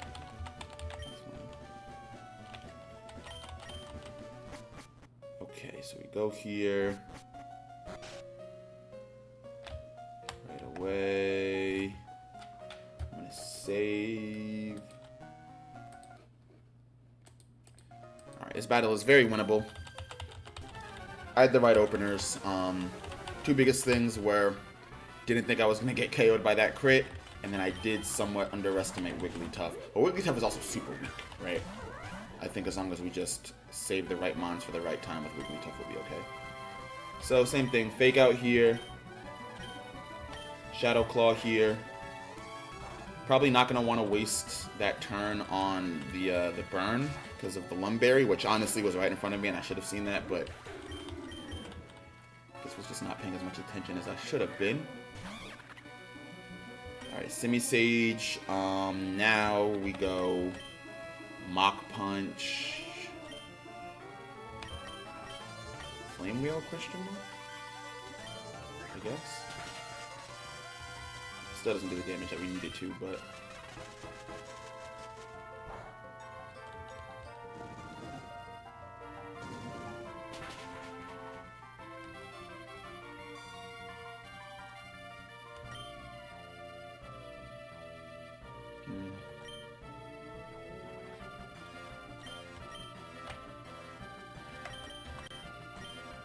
Get at least 1 KO here. Crit would have been nice for 2 KOs, but take the 1.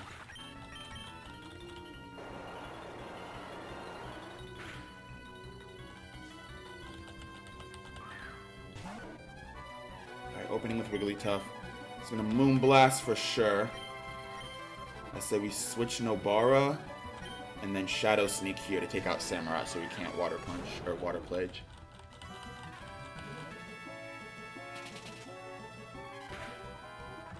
Play. I need you to survive that Moonblast. Good work. No special attack drop is nice too. Simisear I'm a little bit worried about. He's probably gonna go for Focus Blast, would be my guess. Which I can live with, right? It's not the worst. I just need Juvie to survive that Focus Blast. Yeah.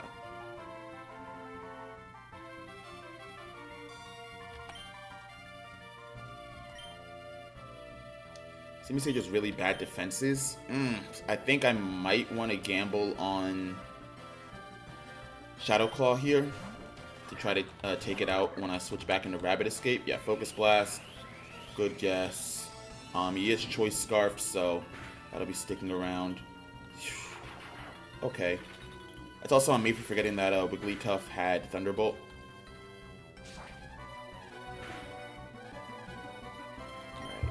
But we definitely can't keep Juvie in here. Alright, I don't like it, but if I'm going to sack anybody, I think it's going to have to be Nobara. Shadow Sneak. Just because I need a safe switch in for Rabbit Escape. I guess in theory. Yo, you lived! Okay, perfect, avoided the attack. Please live. Oh, nice clutch.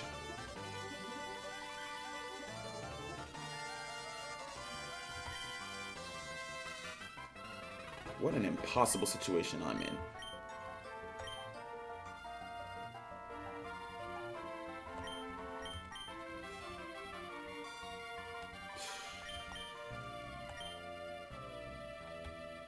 Alright, I think I have to just hope this KOs. Or sorry, not hope this KOs. He's gonna Focus Blast on Wigglytuff, or on Nobara. He has no choice. He's Choice Scarfed into it, and it's not gonna affect Ceruledge. Whatever attack comes from Wigglytuff will be directed at Benimaru. It's gonna be Thunderbolt. Okay. I think because I want to keep Benimaru, I switch into Juvie here. Who's the old man that uses a guitar? Gaku Ganji. The higher up. Yeah. Why you went Moonblast? Why would you go Moonblast? Why would you? Oh. Okay. All right. All right. I hate when this AI does not make the smart decisions. Why would you go Moonblast? I have 2 fire types in. Why would you go Moonblast? Okay. All right.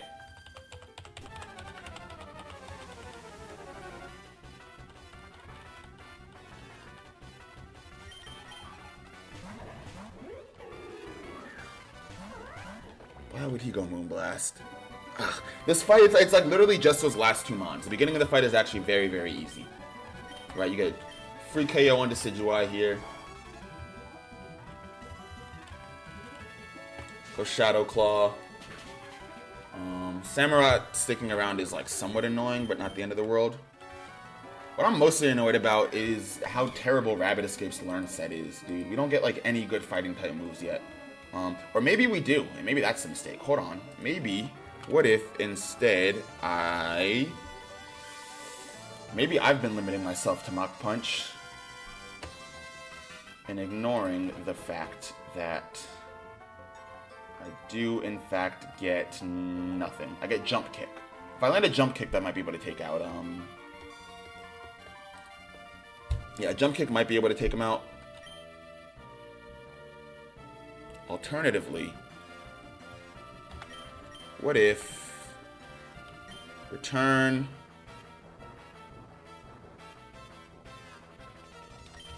Flame Wheel? Would this work? If Samurot's only a threat with Water Pledge, right?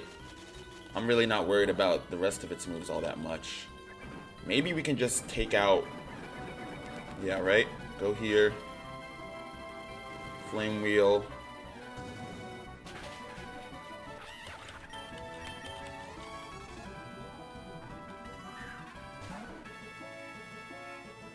Wigglytuff, okay. I'm almost positive he's going to Moonblast. And I'll respond to that with a Flame Wheel.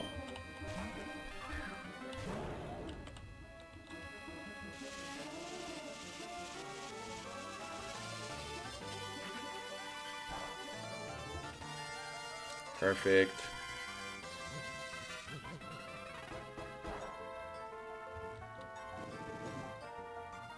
Wait a minute, am I tripping? Am I tripping? Wait a minute. Oh, Wigglytuff has sheer force in this game. Okay. That's totally fair. I was like, why is it not taking damage from the Life Orb that it supposedly has? Cool. I still think I would rather sack Nobara than anything else. That being said, we do, right, have to get rid of... Okay. How about... So we do what? Flame Burst. Does a pretty bad special defense. I'll do Flame Burst. Ah, Water Pledge. Okay, well, because of course...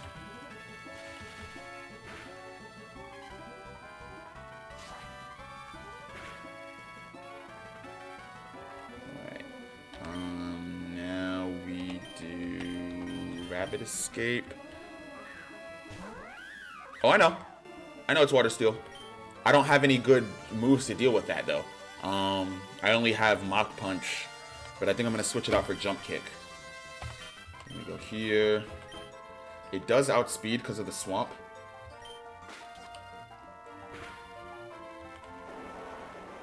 If we can just tank one more. Dang it. I should have switched. Knowing I was going to flinch Wigglytuff.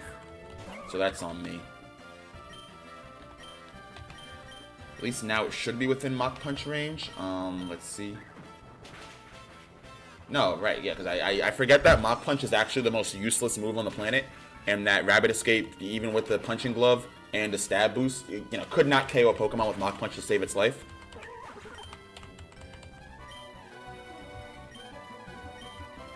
Mind you, he still has a Choice Scarfed Semi-Seer waiting for me.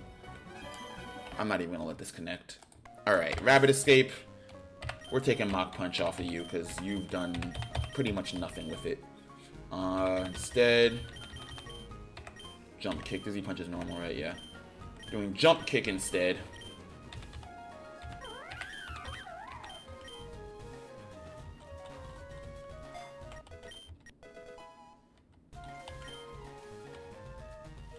And then maybe if instead of opening up with Cerulege, we opened with Nobara. Possibly. I don't think that really does much for us. It might bait out Semi-Seer, which could be good.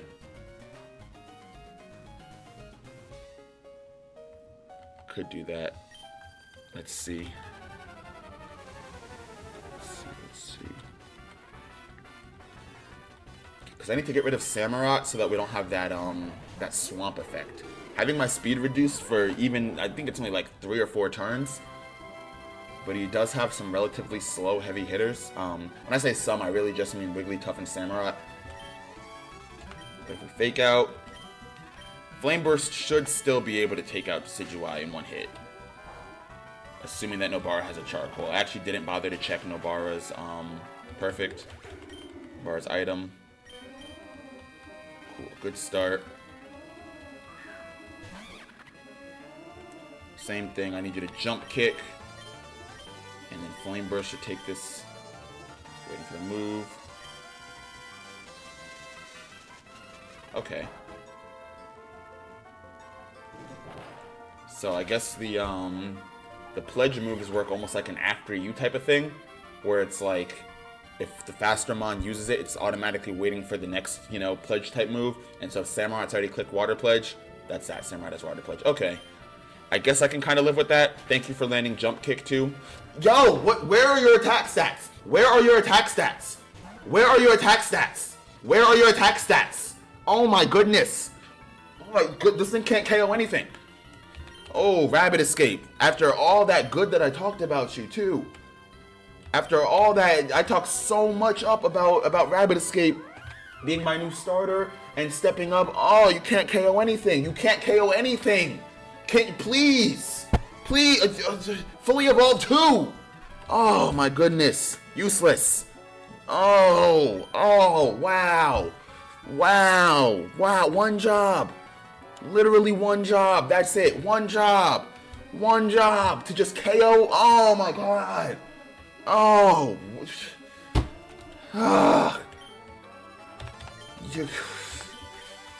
I'm gonna stop expecting things from this. Oh my goodness.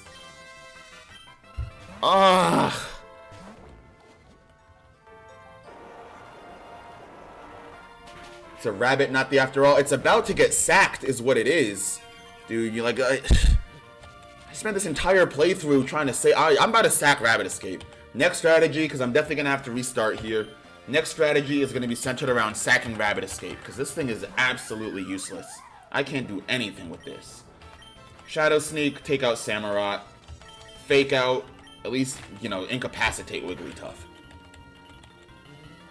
Like you're a fake out merchant, Rabbit Escape. You're a fake out merchant. You are not good for anything but fake out. Oh my goodness. Oh my goodness. Overly off the team. Never seeing the light of day again. I don't even know what to use here. Probably gonna Moonblast into Rabbit Escape. I don't have a switch in there, but I really don't care to have one. Simisear is probably then going to... Doesn't have anything to use, actually, on Ceruledge. So that can be to our advantage.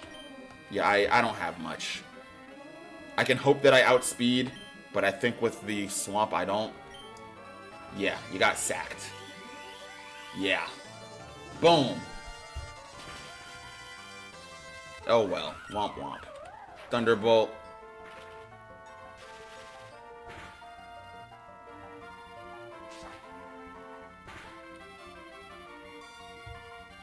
Alright, 2 more Mons left. 2v2. Yeah, I'm sacking Rabbit Escape next time. I can't believe I've done all this trying to build my strategy around preserving Rabbit Escape, and it does me like that. Yeah, absolutely not. Alright, Simisear goes down. Moonblast takes out Ceruledge, yeah. Oh, no, nice. See, thank you, Ceruledge, for bringing value to the team. For tanking a hit when it was really crucial and helping us win this. Do I want it to help us win this? No. Alright, well, we know it's possible. I'm going to give it one more try. This time, I'm putting no effort into actually preserving Rabbit Escape. Because, oh my goodness. You know what? Just because I do want to have an extra Mon, I'm going to go get that Paldean Egg and hatch it. But yeah, Rabbit Escape, I think it's over for you. You're next on the chopping block for sure. Absolutely next on the chopping block. Helpful in the fight against Brock, I will say. But other than that, yeah, I think I'm going to do Paldean Egg.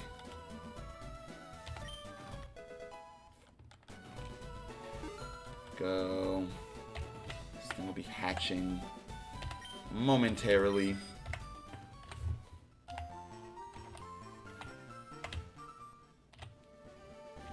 There we go. Let's see what we get. Who is Rabbit Escape's replacement here? We got mouses. We got mice. We got mice. We got mice. What level do I at least get access to Population Bomb, or am I going to be locked behind the level cap again?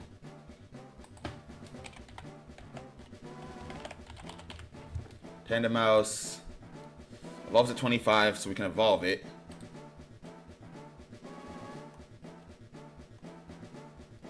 Nope, Population Bomb is level 53. Can't do anything with it. Okay. I wonder.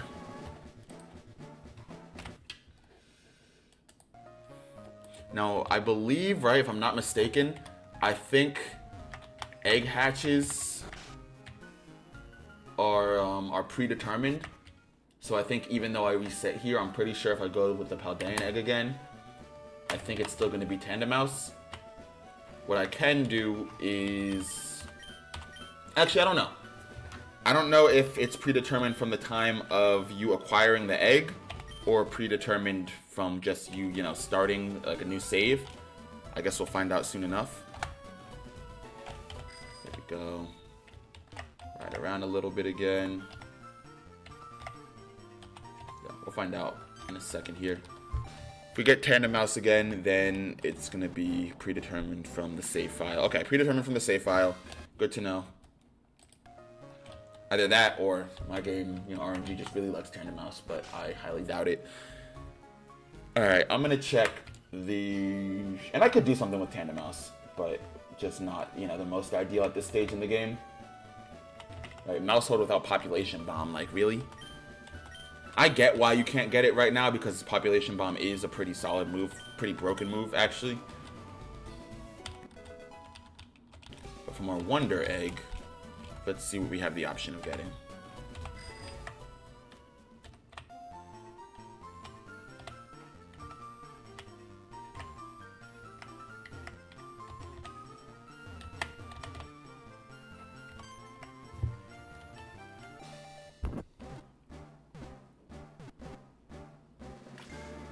Bruxish.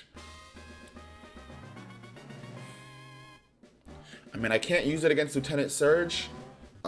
Let me just confirm that it works the same way with the Wonder Eggs. And then at that point, I mean, my choices are Bruxish or Mousehold. Honestly, I might even go with Mousehold just because when I do get access to Population Bomb, it might be kind of a monster, you know?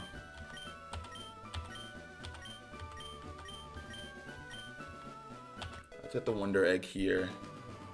And then let's see what Mousehold learns. So Mousehold, best stat is its speed. Everything else is pretty lackluster. Again, right? I can't do anything with that. Friend Guard. Cheek Pad. So its abilities are bad because it doesn't get Technician as a regular ability. It has to be a hidden ability. Can't do anything with that. Hyper Voice with a special attack stat of 65. Yippee. Bullet Seed with no Technician. Double Hit with no Technician. Super Fang. Play Rough. Charm. And that's it. Okay, so I'm not really excited about Mousehold at all. Plus, I can always get it from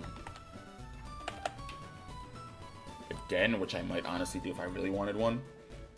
Bruxish, on the other hand, speed of 92, attack of 105, ability Dazzling will block priority moves, strong jaw, boost biting moves by 50%. And what we can do is we can, once we take out the grass types, right, being only Decidueye and Simisage, I don't know, we throw Bruxish on there, Bruxish on there, can't talk today, Bruxish, and we might be able to do something. Get Aqua Tail, get Crunch, get Aqua Jet, and get Bite. I'm not gonna go with Bite, I guess. Screech, maybe? I don't know. Alright, so we could go Bruxish if this is what we get again. I mean, it's alright. Like, yeah, that's pretty much what they gave me for these options here. Are the Pokemon, you know, I mean, it's alright.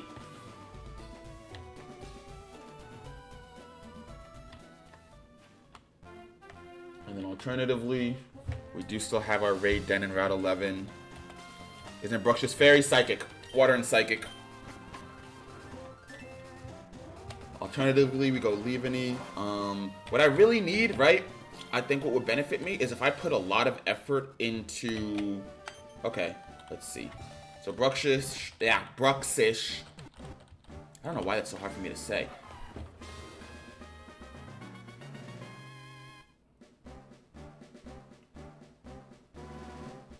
Oh, forget about Bruxish. Oh, forget about Bruxish. Wait a minute. Oh, wait a... Oh, I could cry. I could cry. I could cry. I could cry. They gave me a viable mon. Oh, I could cry. Blaziken. We can get Blaziken. They gave me a viable mon. Oh my goodness, I could cry. I could cry. Oh, there's just one thing I want to check here. Okay, that's fine. We don't get access to Speed Boost.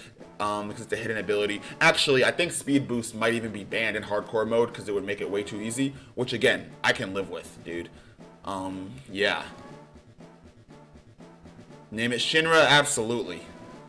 We'll get access to the ability Striker. Boost kicking moves by 30%. Right? We got Blaze Kick, Double Kick, High Jump Kick. Oh, my goodness. Oh. I could literally cry. I could literally cry. I could literally cry. Yeah, let's go with Shinra. Fire Force is a great series, by the way. If y'all haven't seen Fire Force, I would recommend it. Actually, I would recommend watching Soul Eater first and then watching Fire Force, just because the creator of Fire Force is the same as the creator of Soul Eater, same author. And without spoiling too much for you, there are a lot of references to Soul Eater in Fire Force, I'll say that much. And those are really cool to see if you are familiar with the story of Fire Force. But wow. Oh, wow. Wow. I'm saving state too. I'm absolutely saving state. I'm gonna save state like right here. Wow, that felt good. That was so needed. That was so needed.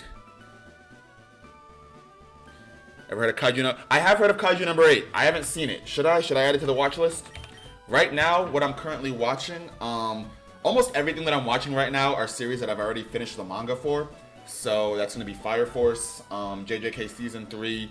I say almost everything, but that's like 2 out of the 4 series I'm watching right now. So Fire Force, JJK Season 3. Currently on the One Piece grind too. Finally, I got back, I was out of town, and so I'm back on it. I'm going to try to get back on my 10 episodes a day grind. And then I'm watching this new series called The Darwin Incident. Crazy premise, right? It's about this kid who's half human, half chimpanzee. Sounds kind of funny, and at points it is, but it's actually a pretty good series. Good fight scenes, good story, gets you pretty involved in stuff like that. Really high stakes. Takes place in the United States as well, and makes a lot of good cultural commentary there. So for any of my American viewers who might enjoy that too, that's what I'm watching right now. But definitely down to add more to the watch list, of course. You'll smoke me 1v1? Yeah, you might. You might. Liked and sub, appreciate it.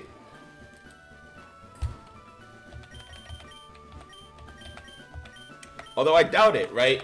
I'll smoke you 1v1. That's not something that people say in Pokemon. I don't think you have the experience to beat me. But that's okay.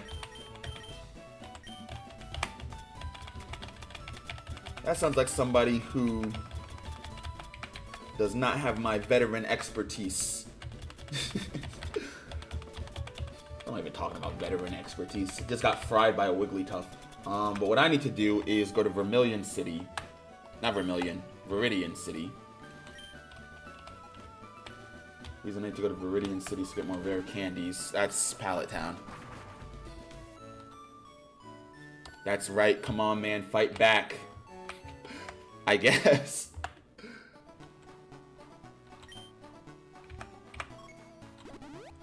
Is this an attempt at rage bait? It won't work. Y'all should know by now, I'm unrage baitable. Actually, that's not true. Because if you've been following my Radical Red series, I've been rage baited by this game multiple times. I can't be rage baited by humans, let's put it that way. Really bad RNG in a Pokemon game will get me every single time. But, yeah, I can't be rage baited. Come on now. Okay, so now we have our rare candies. I'm so happy we got a Torchic. Mind you, I just got a Torchic in a randomized egg distribution in a Radical Red Hardcore Nuzlocke. You know how hard it's going to be for you to get me down? Come on, brother. I ain't never lost a battle in my life. I mean, like I said, that's easier for me to believe. Because didn't I already tell you, right? I have more veteran knowledge and expertise than you. I'm already of the assumption that you are a child. So, yeah, you've never lost a battle in your life. You have like 30 minutes total of Pokemon playtime. Incinerate, nah, because we're going with physical Torchic here. Because again, right, I've been playing Pokemon for 20 years. That doesn't mean anything to me. Peck, no, I'll keep it here. I'll go with, I'll evolve it first, and then we'll get its moveset right. I know the AI, always landing Fissure can make you destroy. If the AI were to consistently land Fissure, I mean, okay, what would that mean? AI always landing Fissure. The only mons that can learn Fissure are going to be ground types off the top. No, that's not true. That's so not true, because... Actually, maybe. I know Machamp used to have access to Fissure, but that was like Gen 2 or Gen 1. Fun fact, that no guard Fissure Machamp thing, that doesn't exist. A lot of people like to say it does because Machamp gets access to the ability No Guard, and it at one point had access to the ability Fissure. However, when abilities were introduced, Machamp also lost Fissure. So it never had No Guard and Fissure at the same time. Just a little side note there. We'll learn Double Kick later. Did I just say no? Stop trying to learn Double Kick? Yes. And then we'll learn Double Kick afterwards.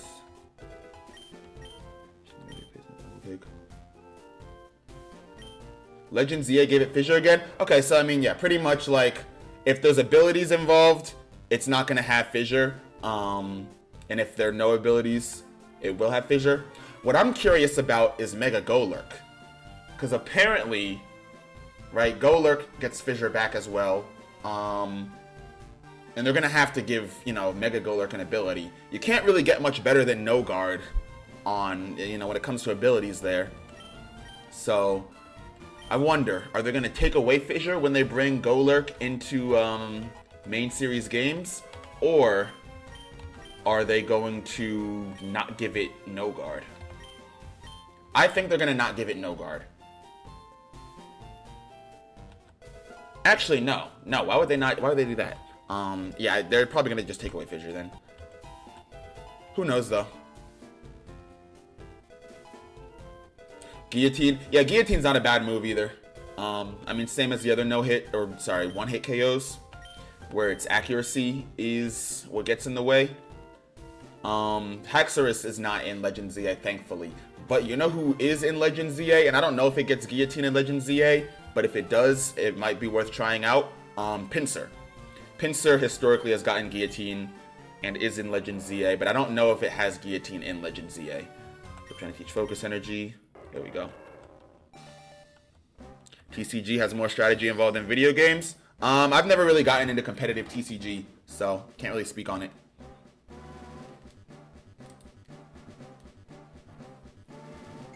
I used to collect cards from time to time when I was younger, but truth be told, I don't know how to play the Pokemon trading card game, so I can't speak on the strategy comparison. Guillotine is in Legend ZA? I don't know. I don't know if it's in Legend ZA. I just know that Pokemon that have it are in Legend ZA. But if it's not in Legend ZA, then nothing to worry about. I know Sheer Cold and Fissure are, so I wouldn't be surprised if Guillotine is, but I honestly don't know. You can agree on that, on TCG having more strategy than the video games? From what I've seen, right, like I said, I don't know how to play the trading card game, but from what I've seen of like others playing it and, you know, explaining the viability of cards from time to time, it does seem like the rules at the very least are somewhat more complex than, not even somewhat, like considerably more complex than the video game, than VGC. And there's just like more things that can happen, you know, in TCG. Like in the games, right? You pretty much know, all right, you go, it's a Pokemon, has one ability, 4 moves, at most 2 typings. And then I've heard that in TCG, it's just far more unpredictable. And it's just more about like adapting as you go along. So I could see it being more difficult.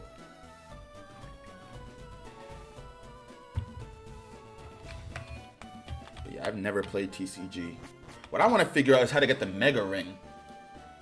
Because best believe, once I get Mega Blaziken, it's over for everybody. Mega Ring Radical Red. You don't get the Mega Ring until defeat the first 4 gyms. Alright. This is Gym 3. Why am I up against my rival with the Mega Sceptile then? If I can't even get Mega Blaziken. That doesn't seem very fair. Let's go to Move Relearn here. We open up Double Kick, right? Yeah, Rabbit Escape. It's over for you. Get ready to learn PC, buddy.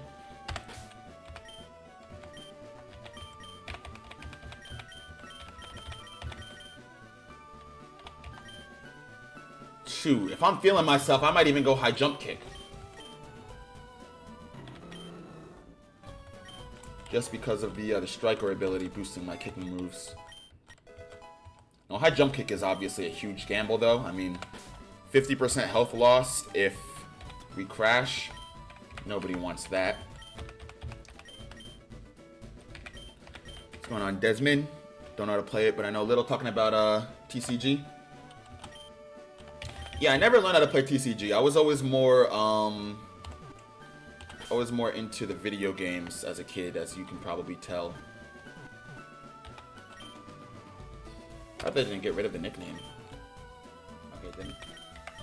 And then, yeah, like I said, I used to collect them, but I would just go with either... Why do I keep doing that?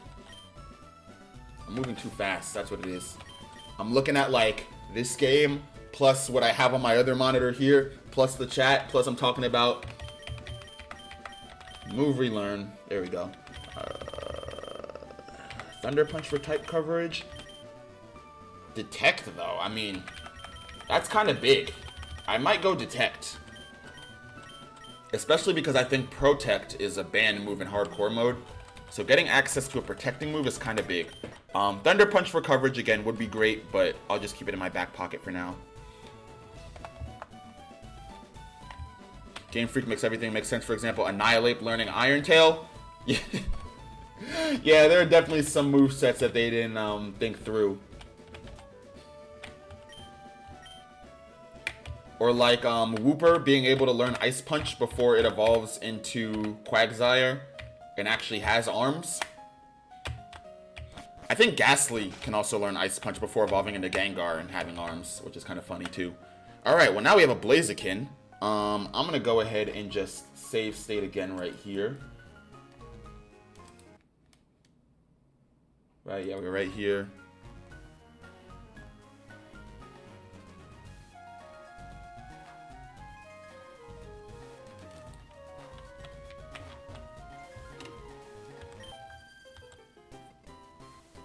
Wait, where did our guy go? What was his name? 5AXY818. Was that it? 2 Rage Bait attempts and then we dip? I'm disappointed. I'm disappointed. I wanted a better challenge to my Rage Bait defense, my Rage Bait invulnerability. Yo, wait a minute. I didn't even like think about who I'm opening up with. I was just so happy to finally have Blaziken on this team. Alright. Okay, cool. I think we can still go with our previous strategy. Fake Out. Shadow Claw. Or... Wait a minute. We might not even need to do that.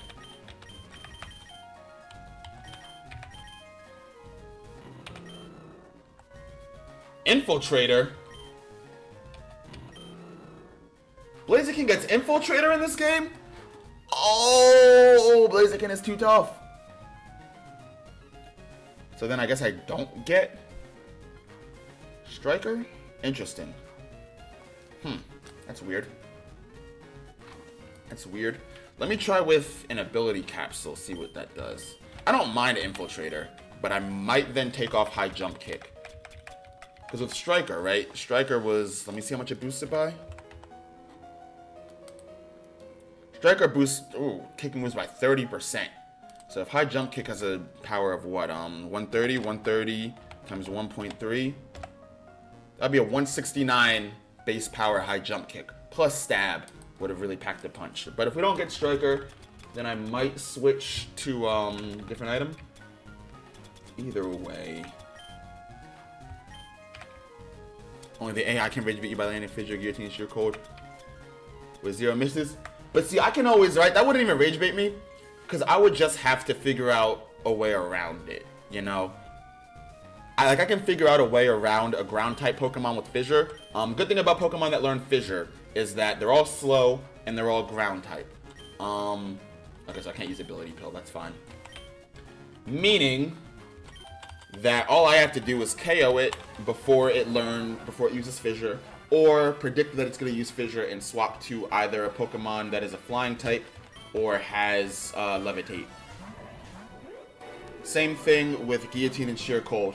Predict it and either KO or swap to something that doesn't affect it. Sheer Cold's a little bit trickier because no type is immune to ice, but in terms of who has access to Sheer Cold, off the top of my head, Articuno, Rock Slide Victim, Kyogre. Kyogre might be a little bit difficult to deal with. Rarely does Kyogre run Sheer Cold. Let me think who else. I believe that the Dugong line, so... What is Dugong's pre-evo called? I'm blanking. Is it Seal? Yeah, Seal and Dugong. I think Walrein gets it. Alright, let's go High Jump Kick and Shadow Claw. He's not even going to get the... Okay. So he gets Pledge off regardless. Alright, well, as much as I don't want to do this, I guess we're leading with Rabbit Escape again. Switch here.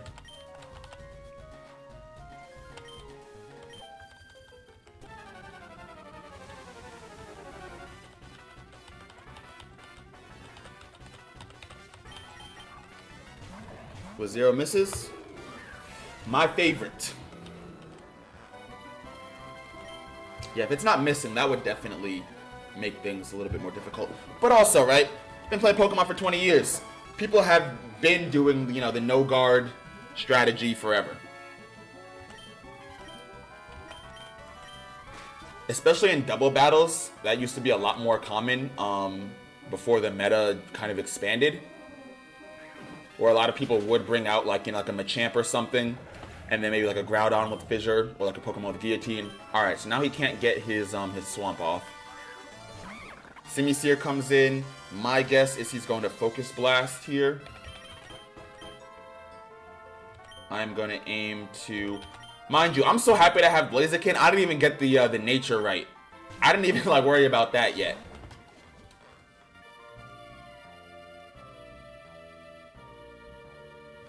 Oh, I forgot what fire and grass do. Oh, Sea of Fire. Oh, is that just gonna damage me every turn? Nice burn. Okay, so it opens up a Magma Storm. Nice. And now that we know that Trapped in Fire Pledge, I'm actually going to switch Shinra out for Nobara. Excalibur's a great mon. Yeah, great mon. Great mon. Fantastic mon. Like you said, decent speed in base form. Pretty heavy hitter on the attacking side. Its defense isn't terrible either. And I believe it has access to the ability Sand Rush. So if you pair it with a Sandstorm setter, then its speed is doubled and they can really do some, you know, pretty big sweeps there. I'm definitely a fan of Excadrill. Alright, let's do, I guess, Flame Wheel. Or Shadow Claw.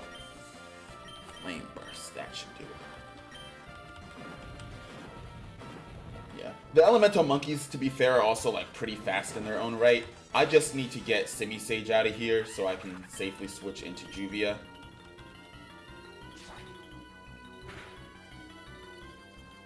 Please survive, Nabara. Interestingly enough, Benimaru's not taking any damage. Are fire types immune to it? No, they can't be. Because Nabara is taking damage.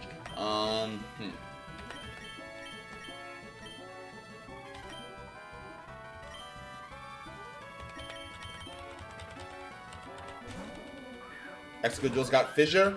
What would I do against it? As long as Sand Rush isn't up, it's a decently fast Pokemon, but not impossibly fast. I would say that a pretty solid special attack that runs super effective on it, so get a strong, I'd say like water type special attacker, could end up doing some decently heavy damage there. Alright, who are we going to? Oh wait, we have Shadow Sneak, Fake Out.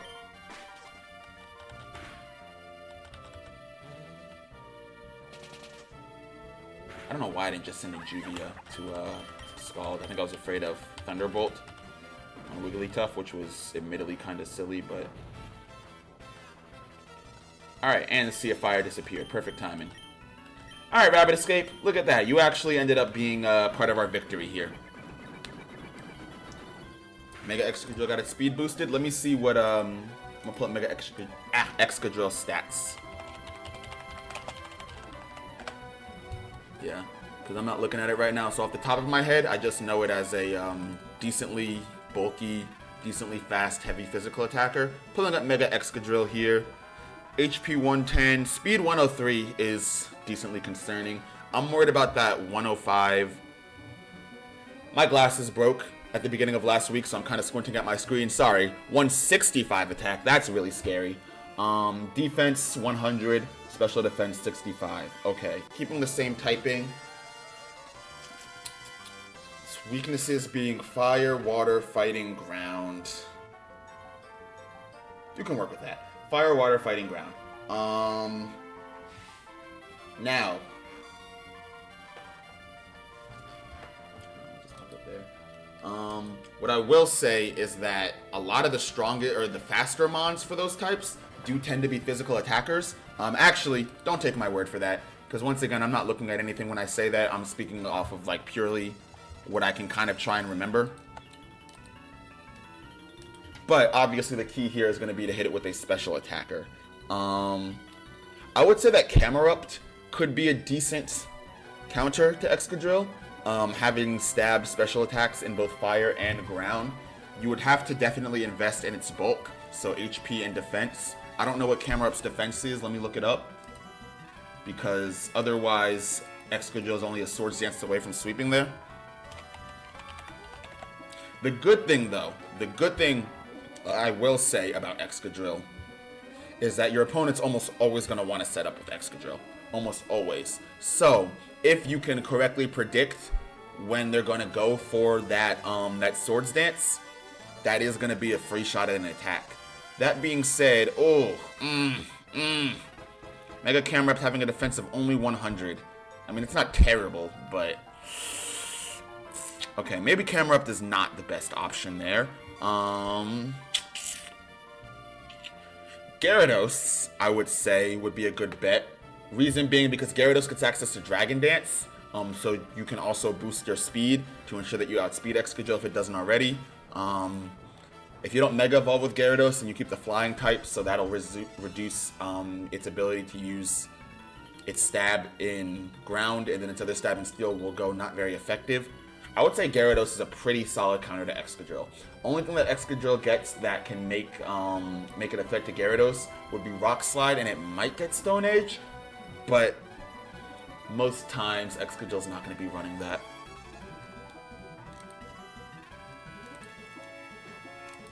Give Mega Zygarde Fissure. Why do you want to see the world burn? There we go. Was that with no casualties too?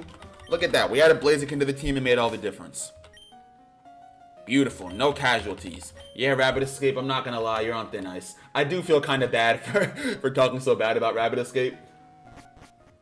Because at the end of the day, you know, I'm the one training and raising these Pokemon. So, you know, it would be dishonest of me as a trainer to not say that anything that happens is like 99% on me. But good lord, it's frustrating to like have my one Mon that I've been like vying for this entire playthrough, right? Like literally replace my starter after our actual starter got KO'd against Brock. So I've been treating Rapid Escape like my starter and being like, yeah, that's the GOAT, that's our team captain, just for Rapid Escape to not be able to like KO anything at all. That was frustrating. But again, right, a little bit of accountability here on me as a trainer. I was also kind of just using Rapid Escape as a fake out merchant. Fake out is obviously a good move to have, especially in a Nuzlocke. But if I'm going to just lead with Rapid Escape every time, then you pretty much condemn it to having to use fake out and then either having to swap out or, you know, have to be prepared for a plan when I stay in. The world needs to be fixed. Hey, I don't know how adding Fissure to Mega Zygarde would fix it, but out of curiosity, let me just see how big of a threat that would be. Because Mega Zygarde, I don't think, is necessarily super speedy. Right? I know its special attack is monstrous.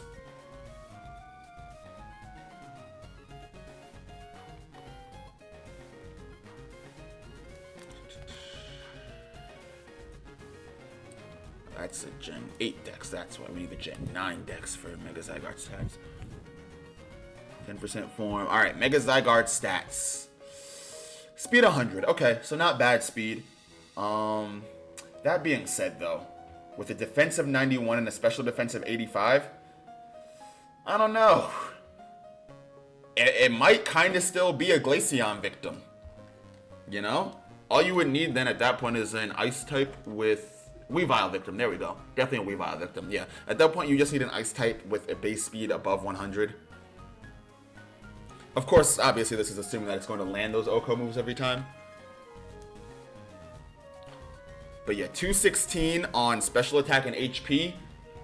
I would say your best bet, Weavile, right? And this is like hard counter for this. Obviously, you know, there is no single solution for any Mon, but yeah, Weavile, Triple Axle. Weavile Triple Axle would probably make quick work of that. HP is good, right? It's having a high HP stat is good, but if you don't put any EVs into defense, then a Mon that has all their EVs and IVs in its offensive stats are going to tear through that pretty quickly. Same thing with Blissey, right? Blissey is, for those of y'all who don't know, Blissey has one of the highest HP stats in the game. It might actually have the highest HP stat still. It did very, very long time ago. I don't know if it still does, but one of the highest HP stats. But if you don't put any special defense EVs into Blissey, it's kind of useless. Blissey also has a base defense, physical defense of like 45, so your average close combat user still OHKOs it. I see something somewhat similar happening with Zygarde. While it doesn't have as flimsy of a defense as Blissey, same thing, right? If you get something with a 4 times super effective move with more EVs put onto those offenses, and if you let it set up too, which you might not have the ability to if it has Fissure, but if you let it set up, yeah, quick work. HP stat is 200. Okay, so yeah, slightly lower than Zygarde with slightly less defense. But either way, 4 times super effective with 100% of EVs being put into, say, special attack. Zygarde goes down. Alright, next, so we have those 2 Sailors who I know are a boss battle.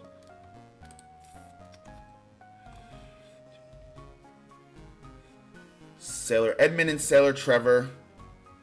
I'm going to open up with Cradlily and Cramorant. Okay.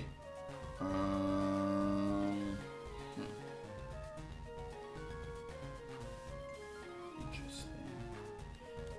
This team is going to give me trouble, I think, because this one is going to have, not only do they have 6 Mons instead of 5, but they're also somewhat water type heavy. Here's what I'm thinking.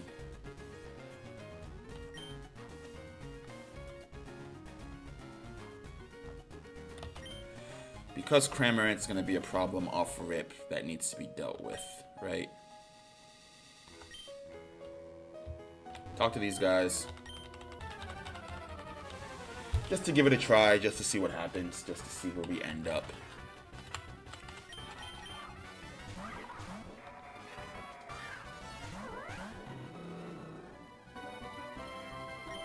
So definitely going to have to fake out because Surf does not fun damage on my team.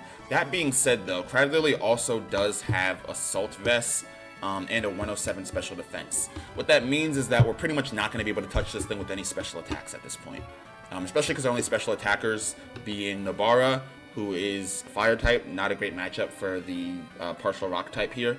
And then Juvie, again, you know, Water type. And it has Giga Drain, and it has the ability Storm Drain. So Juvie stab attacks would actually help it, not hurt it. That being said, what might work here, Fake Out plus High Jump Kick, right? So Cramorant can't get off. No, what? That's not how that works. That's not how that ability works. No, timeout, timeout. Okay, nice. Okay, Oko on Cradlily, nice. That's not how that ability works. You don't get to just get Gulp Missile, no. No. Right? It's been a while since I played Gen 9. But I'm almost positive Gulp Missile only activates after Cramorant uses either Surf or Dive. It doesn't just activate anytime it takes damage. Yeah, after it uses either Surf or Dive, and then it shoots the Gulp Missile after being hit.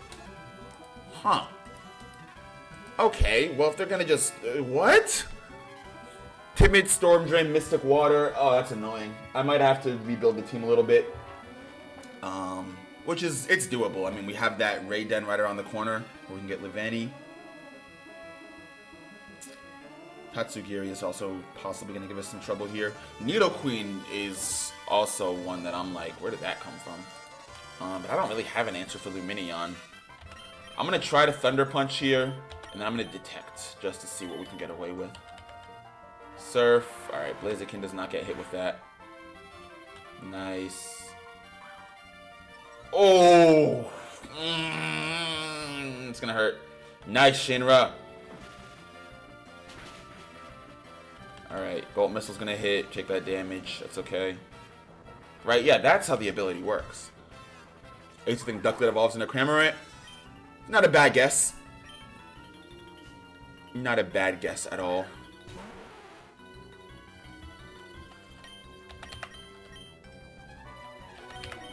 Although based off different animals.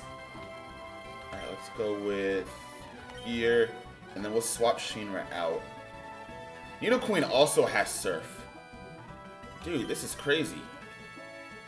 Question is, will I even be able to, like, do anything with Juvie, you know?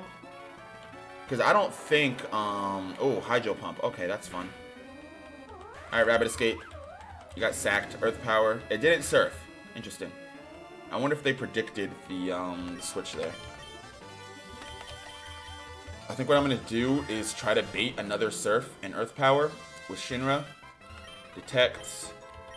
Scald and try to take out Nidoqueen. Really? Why would you Hydro Pump? Ugh. It's gonna KO. Alright. Yeah, I gotta do some replanning on this team. I don't 3 fire types and up against a Nidoqueen and a Lumineon. Help! Help! Oh man, alright.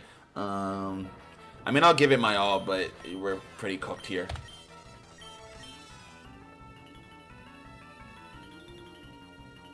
In fact, I think Lumineon, like, outspeeds everybody. Contrary to popular belief, Blaziken's actually not that insanely fast of a mod. I think its base speed is only like 80.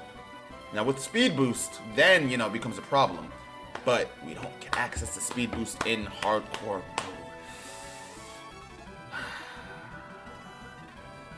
Surf, Earth Power, Ice Beam, Reflect. I mean, I don't even know what my end goal there was. Do some damage. See how much everything does. Yeah. Lumineon outspeeds. Okay. That's fine. Just gotta rebuild the team a little bit.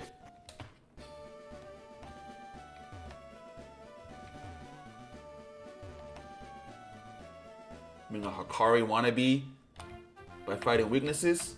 How is that being a Hikari wannabe?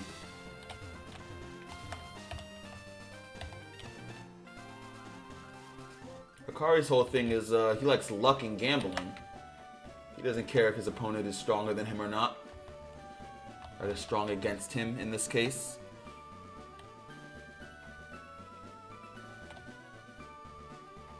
Alright, a couple options here. So if we look at surfing in Vermilion City, an electric type would really help me out a lot. Because an electric type would mean that I just have to get rid of Cradlily, which we know we can OHKO with Blaziken. Who, by the way, I don't think I even fixed Blaziken's nature yet, so I have to do that. So OHKO, Cradlily, and then at that point we just have to get rid of Nidoqueen. From there, Tatsugiri goes neutral to electric, but Lumineon, Cramorant, and Masquerain all likely are going to be fried. Next, where's the Pokemon list? Alright. Fishing and surfing.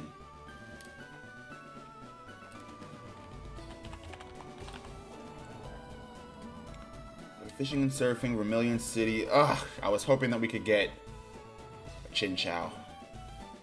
We can't. But we do have Route 6 right here. Now I know that I already used my Route 6 Den encounter to acquire Nabara.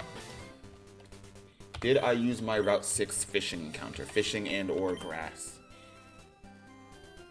I did. I used grass on, on Sizzlipede. Okay.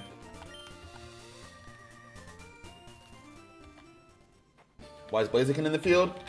Because high jump kick is the only way that we have to get a guaranteed OHKO against Cradlily. It goes neutral on most of the moves that we have, but it's a fairly bulky Pokemon in its own right. It has a monstrous special defense and the Assault Vest. So any special attacks are pretty useless against it. We need a heavy hitting physical move. Although I guess I could see there is gambling there with high jump kick not missing, right? There's a gamble. Because if high jump kick misses, then we get 50% of health gone, and that's a really bad situation. Now I'm gonna do, I can't catch anything in Diglett Cave, but there is the Raid Den, which we have determined is different from the regular encounters. Simply because they don't appear in every wild area.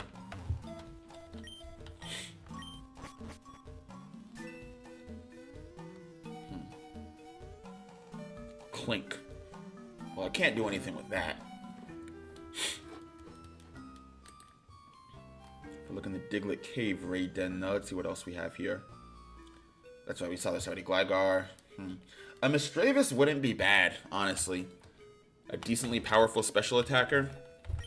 Give it an Eviolite too. If I even have an Eviolite.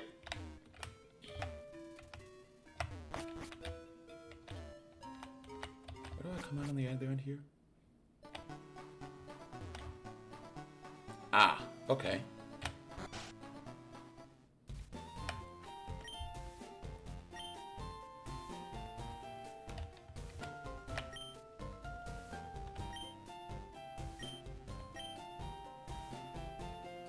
He said a Chillette for a Furret? What is a Chillette? So you said he got a Pokemon from Pal World. Wait a minute, wait a minute. What? Is that in the Dex? Yeah, here it is in the Dex. Ice and Dragon type. Doesn't have an image here, unfortunately. I'm just curious, like, what does this thing look like? Oh, okay. Yeah, I don't know if I would really get much use out of this, but I guess it would be kind of cool maybe at some point to swing back and try to get. Alright, well, again, I can't go either way here until I get cut.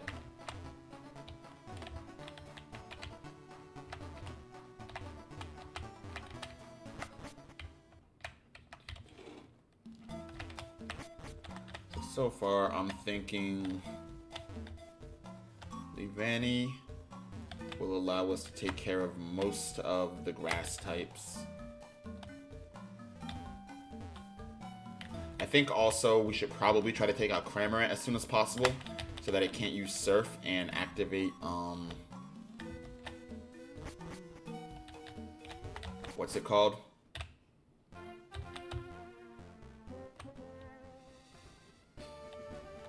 Storm Drain. That's the name of the ability. On the Minion. Okay, Route 11 also has fishing. Wait a minute. Let me see if I can get an electric type on Route 11's fishing. So if I recall, I don't think Route 11 really had anything too enticing grass-wise.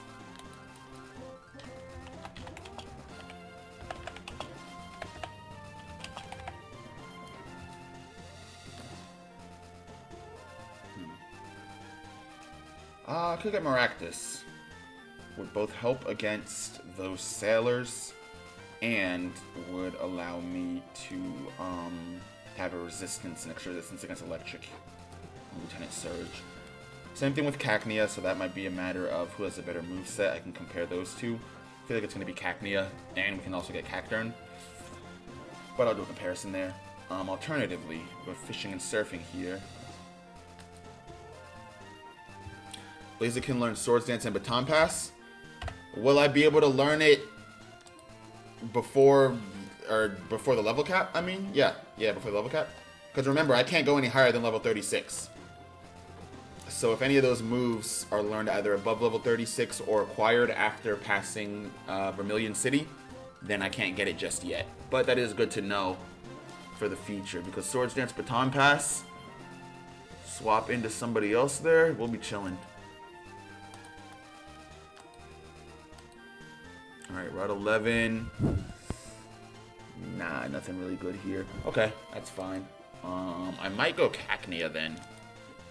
In fact, Cacnea might... Doesn't Cacnea get access to Water Absorb? Yeah, Cacnea gets Water Absorb. So that might be good. Additionally, we'll get Spiky Shield.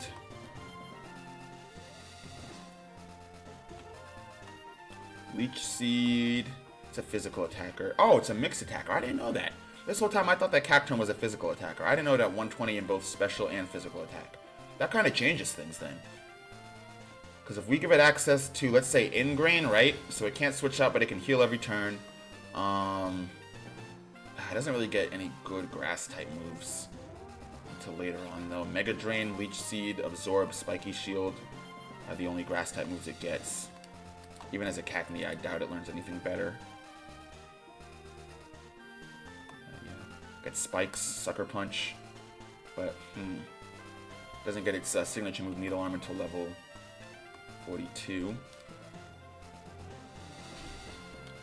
let's see. Drift from Minimize Bypass.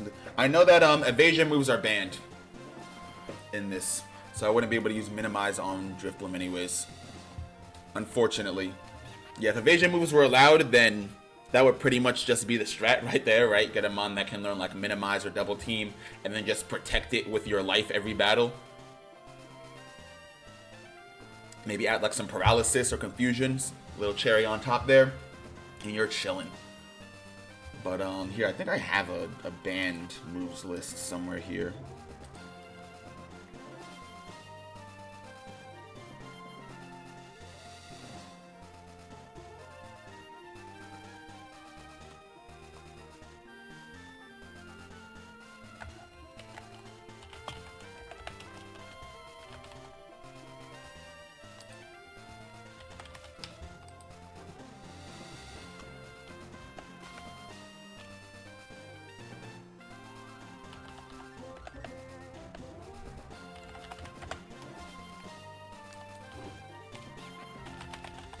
Actually, I don't know.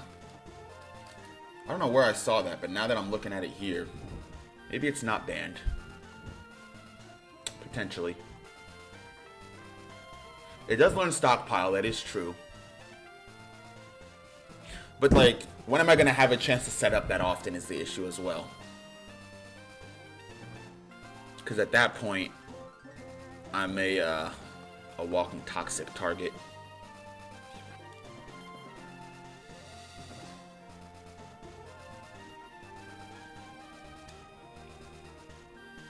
Or even worse, a Pokemon with Unaware comes along and just smacks Drifloom upside the head. Huh. Maybe, I don't know where I read that evasion moves were banned.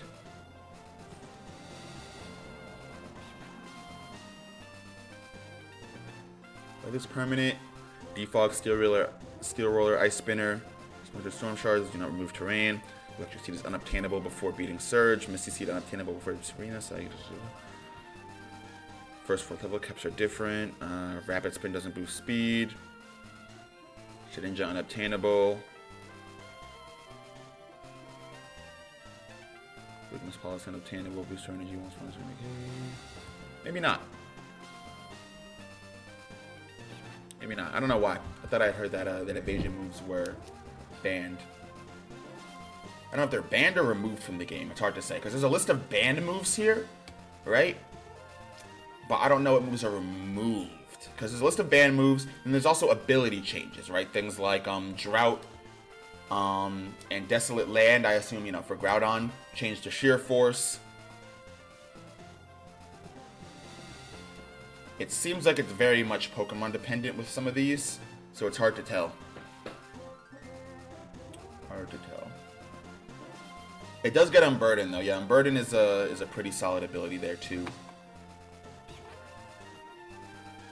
Direct counter for that would be Paralysis, but I feel like most smart trainers are not sending Drifloom up against a Pokemon that could paralyze it.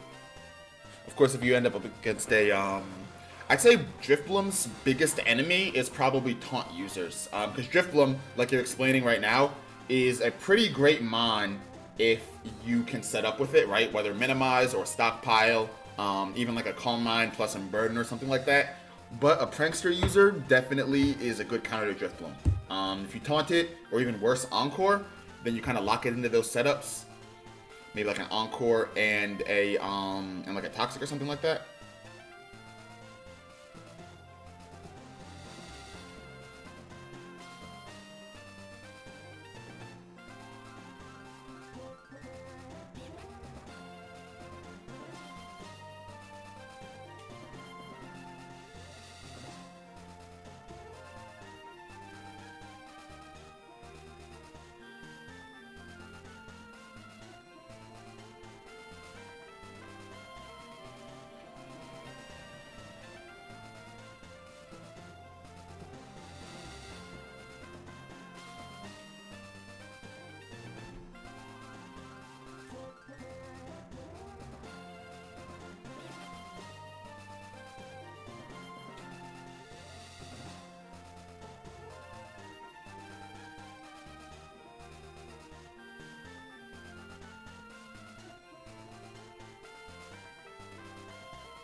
All right.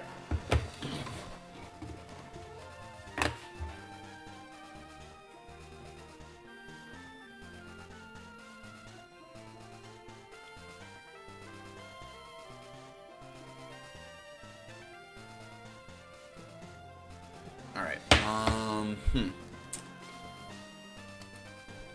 The Radical Red almost finished it, but I think I was trying to figure out how to get Lorraine. Why am I blanking on Lorraine? Is she Elite Four? No, because you wouldn't get stuck on trying to figure out how to get to her, right? What does Lorraine do? I'm blanking on Lorraine. Hold on.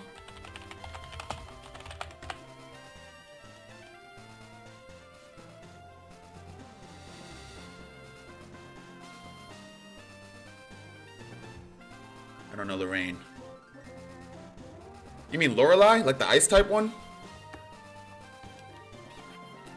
I'm not seeing any Lorraine.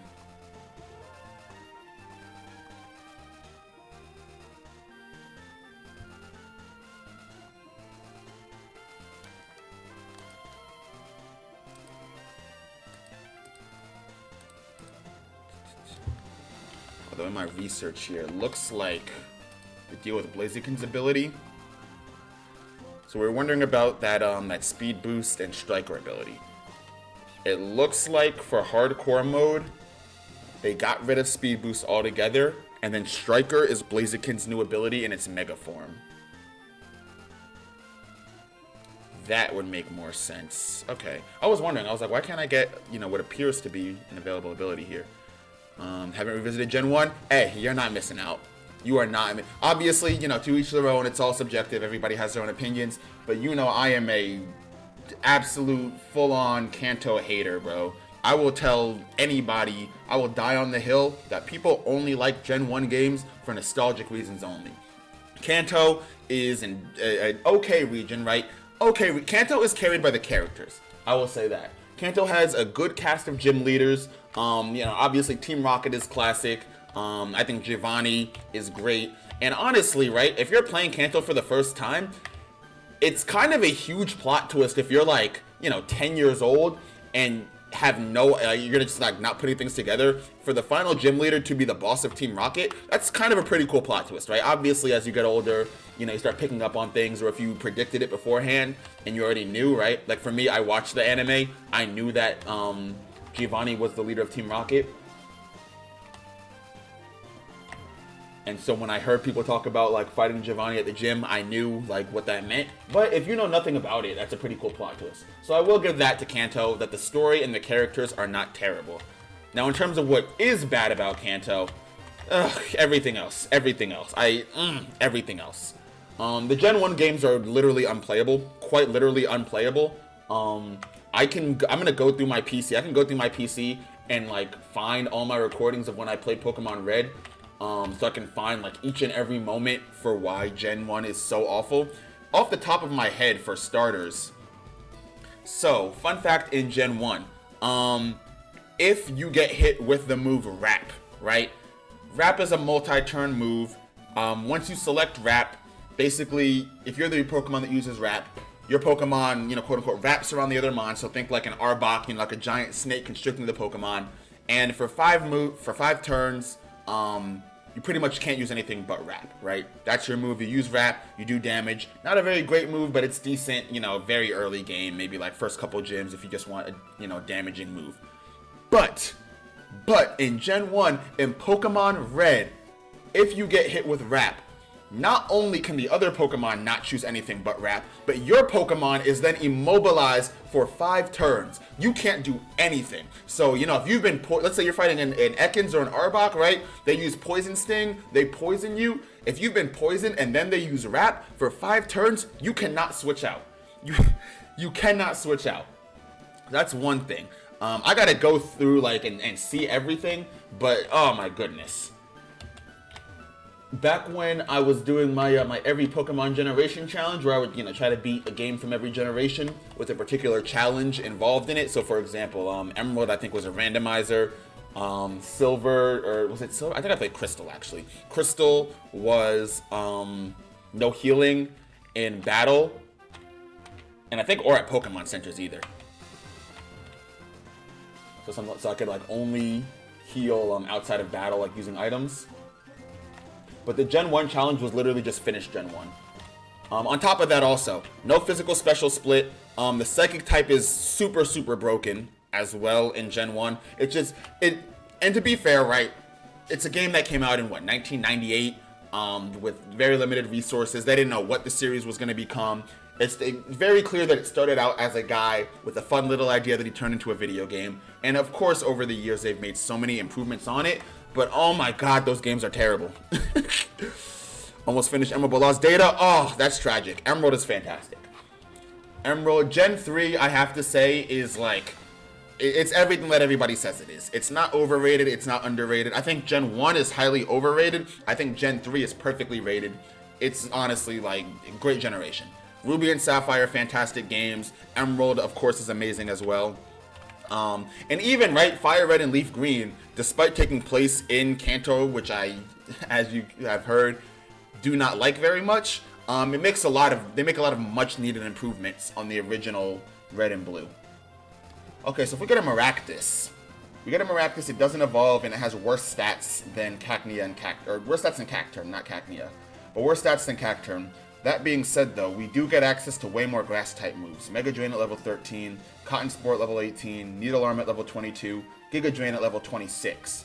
That being said, though, again, special attack is only 85, physical attack is 106. So we're not going to get any use out of Mega Drain or Giga Drain. Needle Arm we could. Do still have access to Ingrain as well. Missile. I'll think about it. I just need something that counters most of the water types.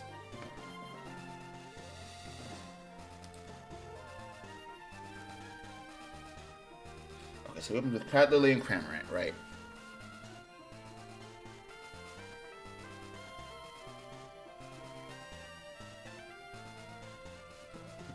What if...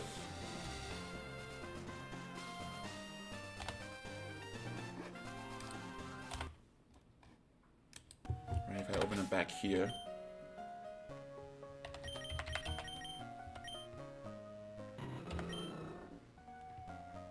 Oh.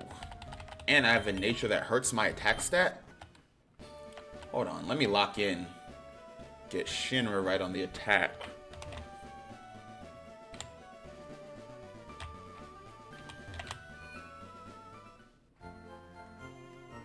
Yeah, Emerald, Gen 3, great games all around. If I had to rank every generation, I had to think about it for a little bit. But trying to be as objective as possible. And not put my favorite as number 1 being Gen 4. I'd probably say... I don't know. I'd have to start from the bottom. Starting from the bottom would be Gen 1. Can't stand Gen 1. It's not good at all, right? The best part about Gen 1 is like the Pokemon and the characters are not bad. But the region itself is underwhelming and the games are unplayable. After that, I don't know. I might do Gen 2 for second worst. I mean, right? Gold and Silver. Although, Pokemon... Is Pokemon Yellow Gen 2? It might be. I think it is. But just talking about Gold, Silver, Crystal. Johto is a relatively underwhelming region. They do serve well as a sequel to Gen 1. And being able to fight against Red at the top of Mount Silver after completing both gym challenges is a really cool addition to the game. But other than that, I mean... There's not that much that Gen 2 has to offer. So what are we now? Third worst? Oh, how do I avoid putting Gen 4 there? Because Diamond and Pearl kind of bring it down a lot. And Platinum makes marginal improvements, but it's still not the perfect game by any means. I don't know. It's been a while since I played Gen 7. I don't want to put it there. I like Gen 7. It's just hard because there's only 9 generations. So third worst sounds a lot lower than it actually is, you know? But in reality, we're already a third way through the list. First game we finished was White 2. You played White before you play, or you played White 2 before you played White 1? Oh, no, you gotta go back. Gotta go back. Gotta go back. I'm sure you have. Gotta go back.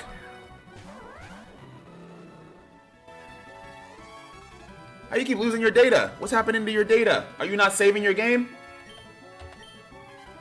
Alright, so new plan. I just realized Cramorant does not have... Oh, okay. Cramorant doesn't have any flying type moves, so he's not a threat to Rabbit Escape. I think he's gonna Surf, and we're gonna Detect, right? Because he's gonna Surf, get the special attack up on Crad Lily, try to go Earth Power on Shinra, which we're gonna Protect, of course.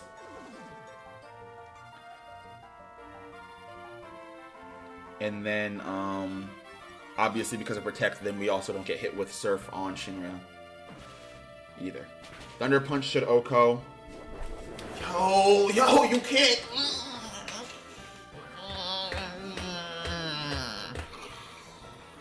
Oh, this thing can't do anything. This thing can't do anything, bro. This thing can't do anything. You can't do anything. Like, I don't even know if I can trust it to KO with a Mach Punch anymore. Ugh. Oh my goodness.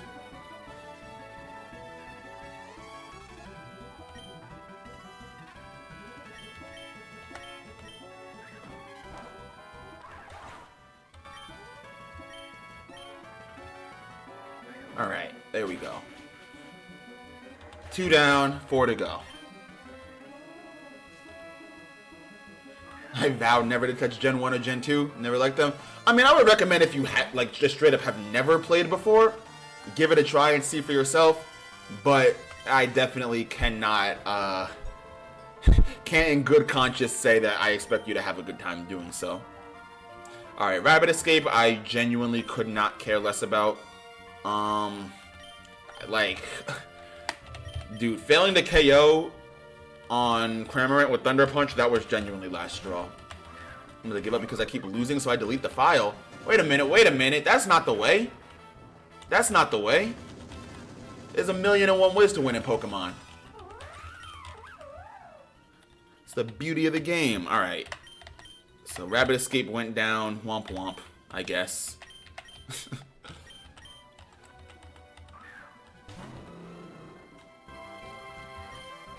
Alright. Good thing is, I think I have my opener now. Yeah, let's go Detect to avoid damage. I'm gonna Scald here.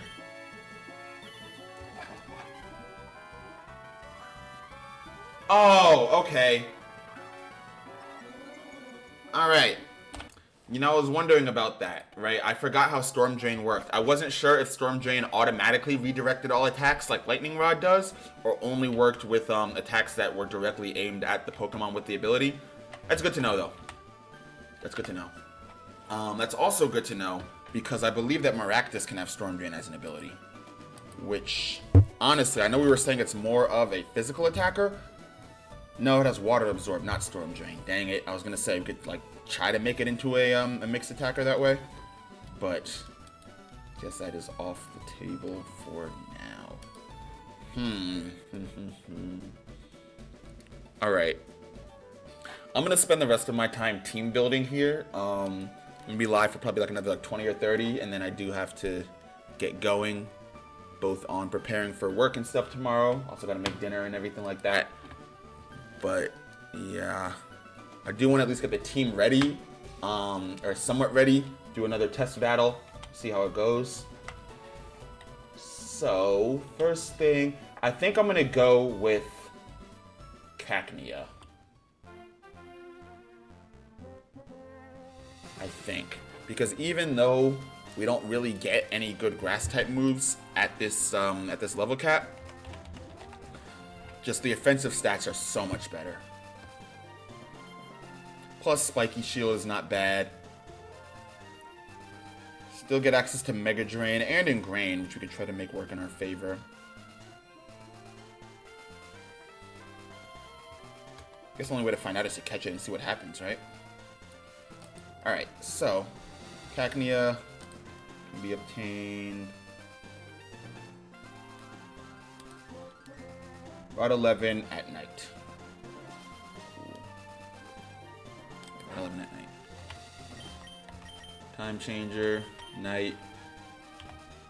Infinite Repel off. And then... yeah, we can save over this because it's the same team. Alright. First try. Not bad.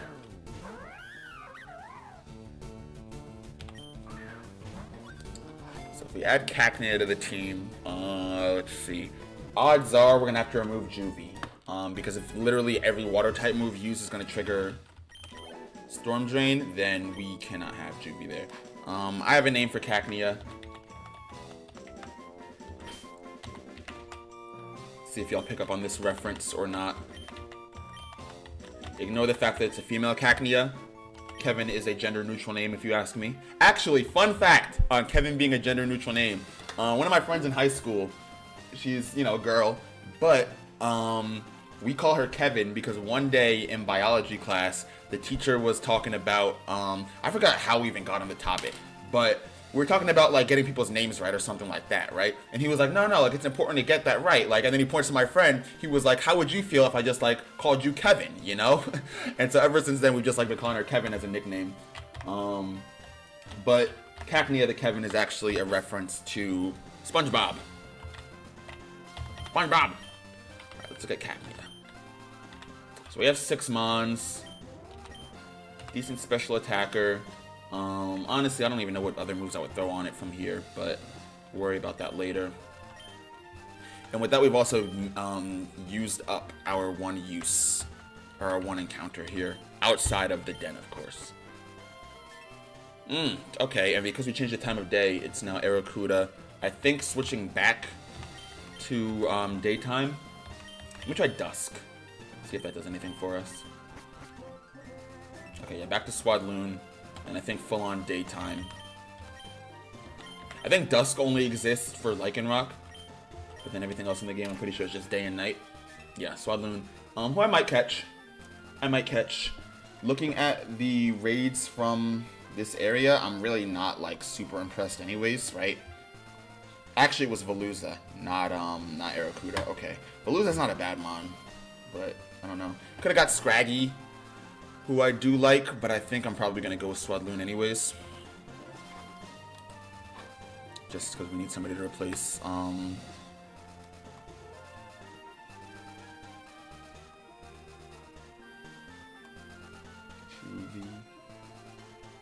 we do also have the Diglett Cave raid den, but that we can't do anything with that.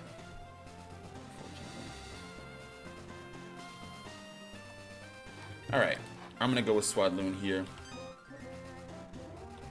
3 Pokemon to take into battle. Let's open with Shinra, Nobara, and Benimaru. There we go.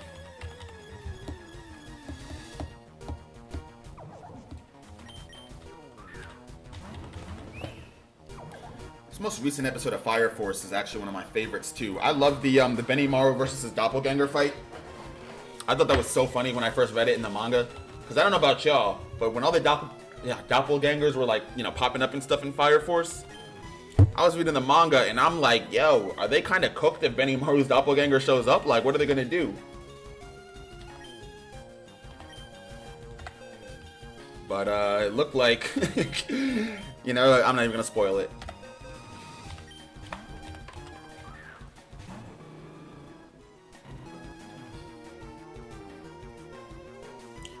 Why do people not understand Legends games are experimental games and instantly hit on them?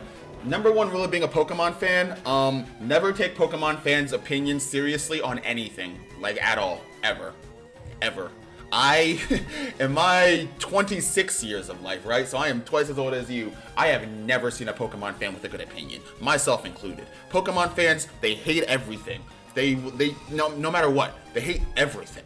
Game Freak could release the ultimate Pokemon game where, you know, you have a beautiful region where there's so many areas to explore and it has great lore and great characters. It's gonna get hated on. They can make a great mon that is both competitively viable and super balanced and a lot of fun to use. It's gonna be hated on. Pokemon fans, they don't like anything.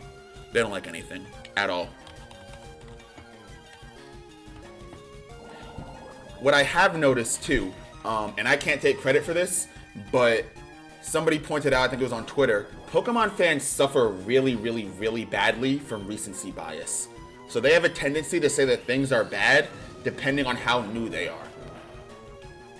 And for example, right, and I think this was first pointed out, for pretty much as long as Pokemon has had more than 2 regions, so I'm going to say as long as like Gen 2 has been out, right, with Gen 2 having both Kanto and Johto accessible, fans have ever since then wanted more games with multiple regions, right? More mainline games.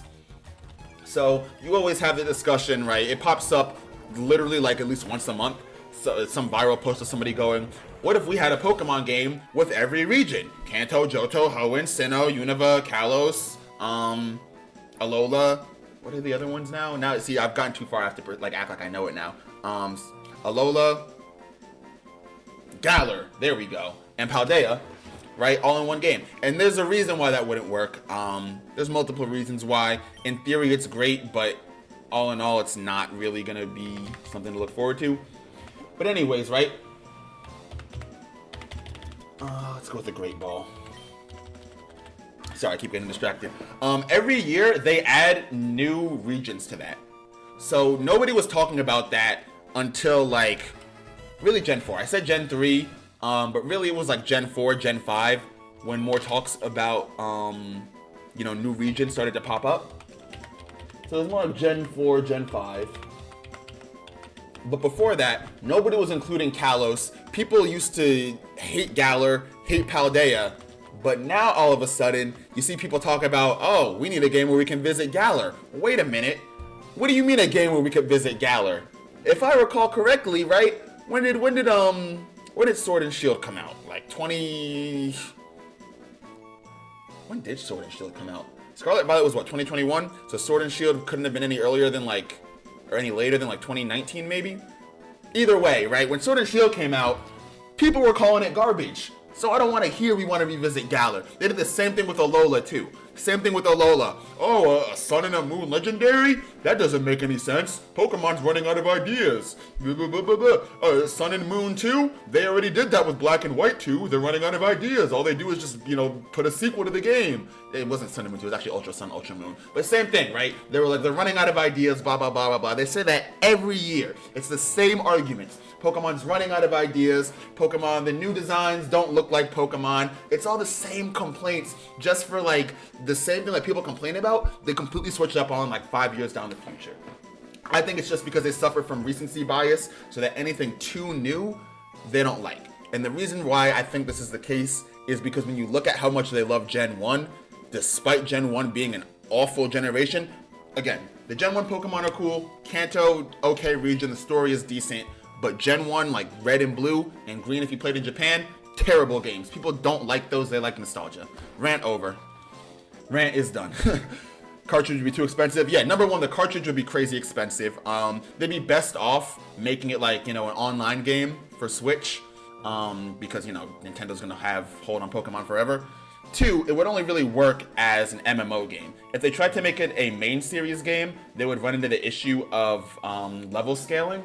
Right? Because either you complete one region, and in the average Pokemon game, if you're not like level grinding the entire time, by the time you beat the Elite Four, the average level of your team is probably somewhere between like 65 and 70, right? And again, this is if you don't level grind at all, you just play the game regularly, and you just grow as, as the game continues to grow. And you don't, just try to beat any trainers by being so much higher level than them. Then, yeah, you're probably around like 65 to 70, but that's one region, right? How are you going to be level 70 with 8 regions to go? So then they either have to increase the level cap from 100 to like an extra 100 every region. Nobody wants level 800 Pokemon, that's a mess. Or what they can do is they can reset your Pokemon back to, level 1 or maybe level 5, right? Which would be kind of interesting, right? I wouldn't hate that. It would be kind of cool, but then it's like, if my Pokemon are going to be reset anyways, I would rather, each region start with a new starter and everything like that. Which you can do, but why would you pay for a game to do that when instead you could just play the game of that region? Or what they could do is they can make level grinding so impossibly slow that, you're pretty much going to be stuck until you get to the final region, at which point they're going to lose a lot of players. Because remember, at the end of the day, Pokemon is geared towards 10-year-olds. The average Pokemon, target audience should not be able to complete a game like Radical Red, right? So, for example, something like that, because Radical Red is so difficult. So they're going to have to sacrifice something, whether it's a good majority of their player base or making the game, coherent and fun to play. It wouldn't be a good idea. Poke MMO is a thing, and Poke MMO is relatively successful, but you have to take all ROM hacks with a grain of salt. Even Radical Red, which I think is a solid game. Alright, Swadloon, what am I naming this thing?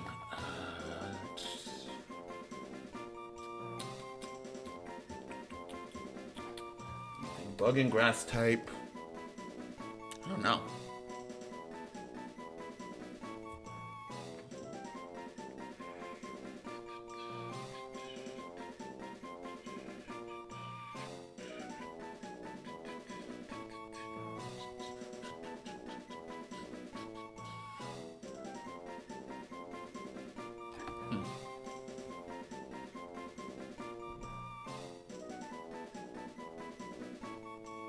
Alright, let me think. Leavanny's kind of like a Mantis type mon, right? Oh,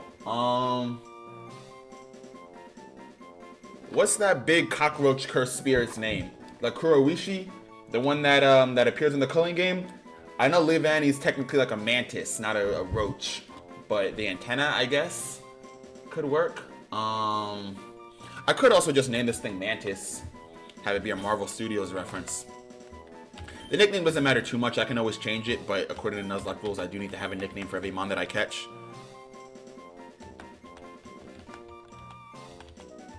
So let's do Mantis. Oops. Yeah. I'll do Mantis for now, and then if I think of something better, then I can change it.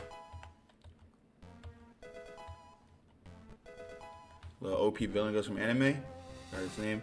Oh, yeah, I'm not sure. I don't know what you're referring to. Alright, let's go to PC. Mantis was not KO'd. Dang, look at our KO'd box. Juvie. Juvie keeps getting off so easy because the amount of battles where it's like, okay, I can't use you this battle, so I think I'm just going to have to switch out. I might honestly do the same thing with Nobara too. We'll see. So if I go here. Actually, I'll keep Nobara in for the test run. Juvie absolutely has to switch out though, because anytime Juvie breathes, it'll trigger the opponent's Storm Drain.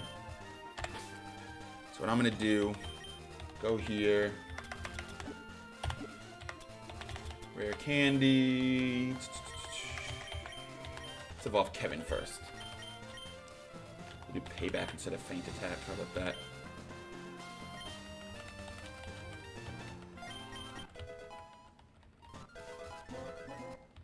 There we go. Get an evolution.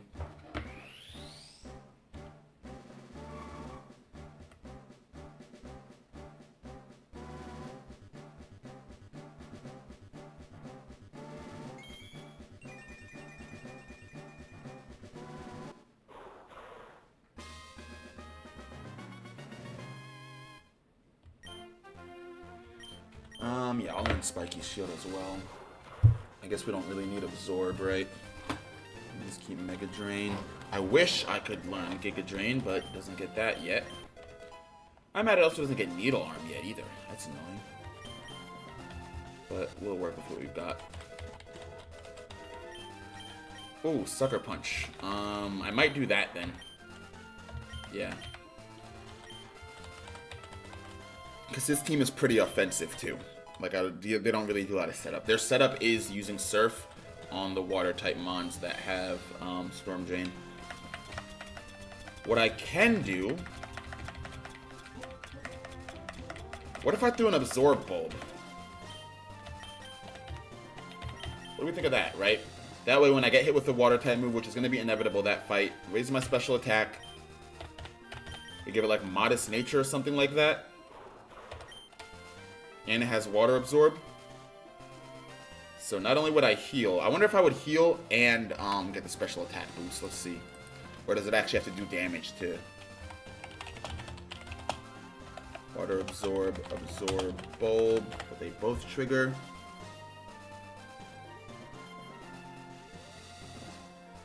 Okay. So apparently the ability activates first. And would keep the Absorb Bulb from triggering. Alright, good to know. Good to know. That's fine. Switch item. Would have been a cool strategy, but not the end of the world.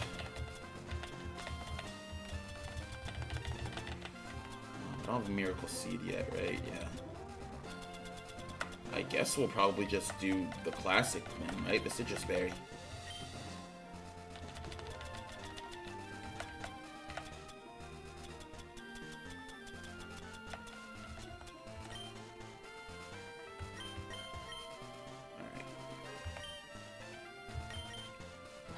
Swadloon, let me just make sure. I'm gonna level it up, but what do I need to evolve it? Does it just level up? Oh, level 16. This thing is already evolved. Just gotta feed it the rare candy.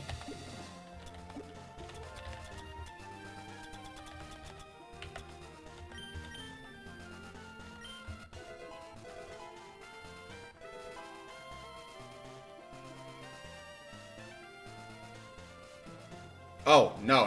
It evolves into Swadloon at level 16. We need Friendship and level up to get Livani. Okay. That's fine. That is fine. And we'll have Leaf Blade. That's going to be huge. Alright, before I keep leveling it up then, let's go to our berry pouch. Atomic berry. Why does Miraculous exist? Because sometimes Game Freak needs to fill in slots. They'll never actually admit it to us, right? But obviously, you know, Game Freak probably... I don't think there's a hard minimum, but they probably aim for, you know, a certain amount of mons per region.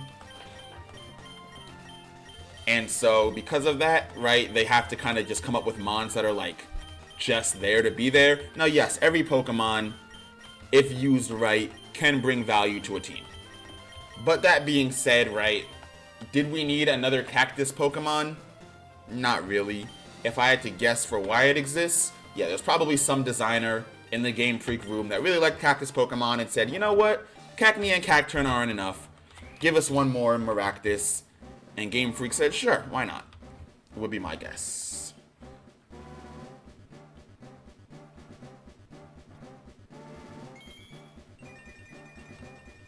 Alright, Leavanny. I keep leveling it up so we can get Leaf Blade. Trying to learn Slash. I'm gonna say no for now.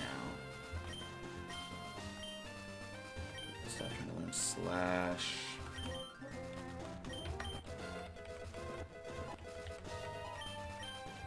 Ooh, Helping Hand. And we are going into a double battle. You know what? I'm gonna say yes.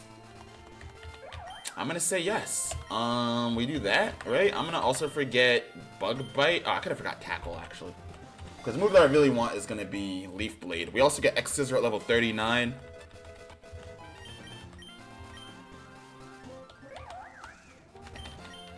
Alright. So I'm gonna go in and just test out Kevin and Mantis. Again, you know, I don't expect this to be my victory round, but I want to at least try out these mons on this team to see how it goes. I don't think I've saved yet. So my question is, do I want to save? You know what I'll do? I'm gonna do a little bit of save loophole cheating here. Save state right here. That way, if I do need to go back to before I used up my encounters, I can. But I don't see any other nearby encounters being as useful. Especially because we have an electric gym right after this, you know? Okay. This might seem crazy what I'm about to say.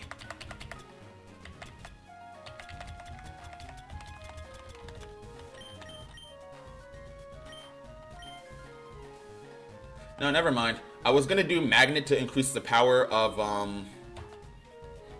Thunder Punch to try to get the KO. Let me see. If Magnet increases the power of electric type moves more than Punching Glove does for Thunder Punch, then I'll go with that. But I don't think it does. Yeah. By 20%. Unless it counts this as a Gen 3 game, which I don't think it does. In which case it would only be 10. This is the Punching Glove.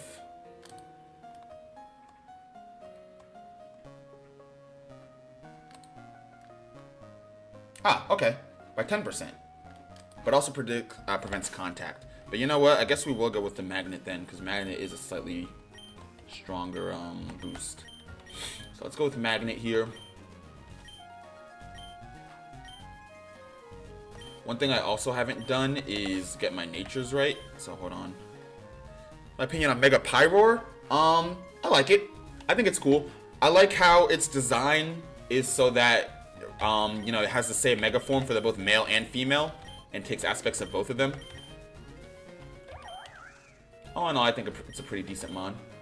Alright, plus speed, minus defense. I think that's not a bad idea here. Cacturne, I think we had, what, neutral? Which is good, because we do want a mixed attacker here. Alright. I think we can go in like this. Yeah, just going like this.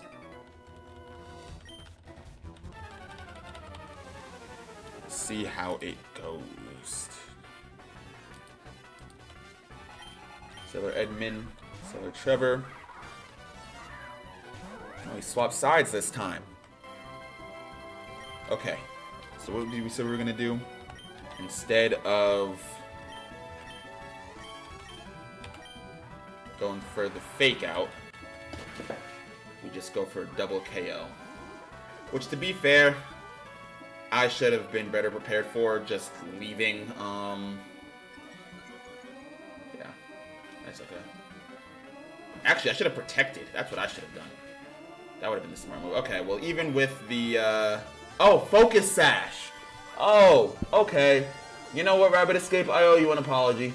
I thought that you just were incapable of getting an Oko, and that I made a mistake throwing you on my team in the first place. But it has a Focus Sash. I was not paying attention to that. That's on me, Rabbit Escape. A good trainer is able to admit to his team when he is wrong. I was wrong. That being said, we're about to get fried. So, now is when we switch into Mantis and Kev. Let's see how it goes for us.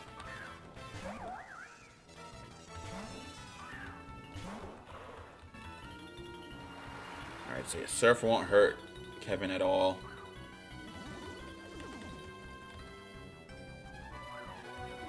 Nice job, Kev.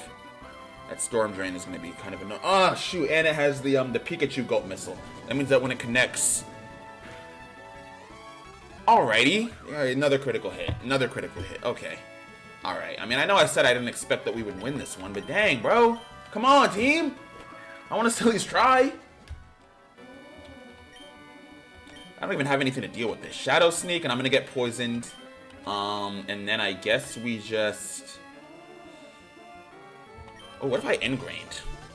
Alright, Shadow Sneak, we get paralyzed when Pikachu Goat Missile connects. And that's not going to be fun.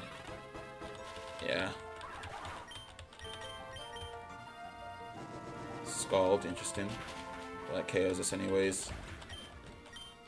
Yeah, this is more about seeing how Kevin and Mantis do. Clearly, Mantis didn't really get its chance to do anything very much.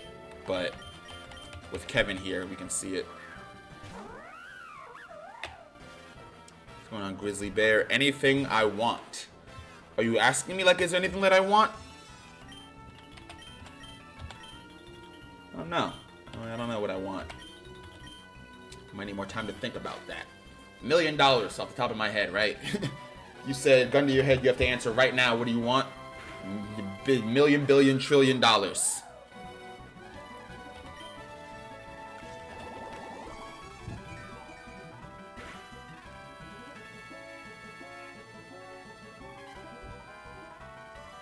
Yeah, wide guard could be a solution here. I could use wide guard. Quick guard is also a solution, but that's for priority moves. They're not using any priority here. I think wide guard might be, though. Wide guard might be a strat. Let me see if we do get wide guard on Rabbit Escape, because I believe you're right. I think it might have had wide guard or had the opportunity to learn it, but we decided to forego it. Let me see here. Door. Not seeing it. Because I thought it also had wide guard. I don't know. That being said, I could always try to find a Pokemon with wide guard. Because, yeah, I mean, no, you're right, though. If I get a Pokemon with wide guard, he'll still get the Storm Drain boost, but being able to not take damage at all from it is pretty big. Alright, and now we see Kevin also doesn't do a lot of damage. This is what I'm thinking. High jump kick. He's just going to attack again here. I'll probably end up going with a special attack beneficial nature on Kevin for the time being. Maybe a speed beneficial nature then on Blaziken, because we are getting outsped like crazy. Okay, that's good to know.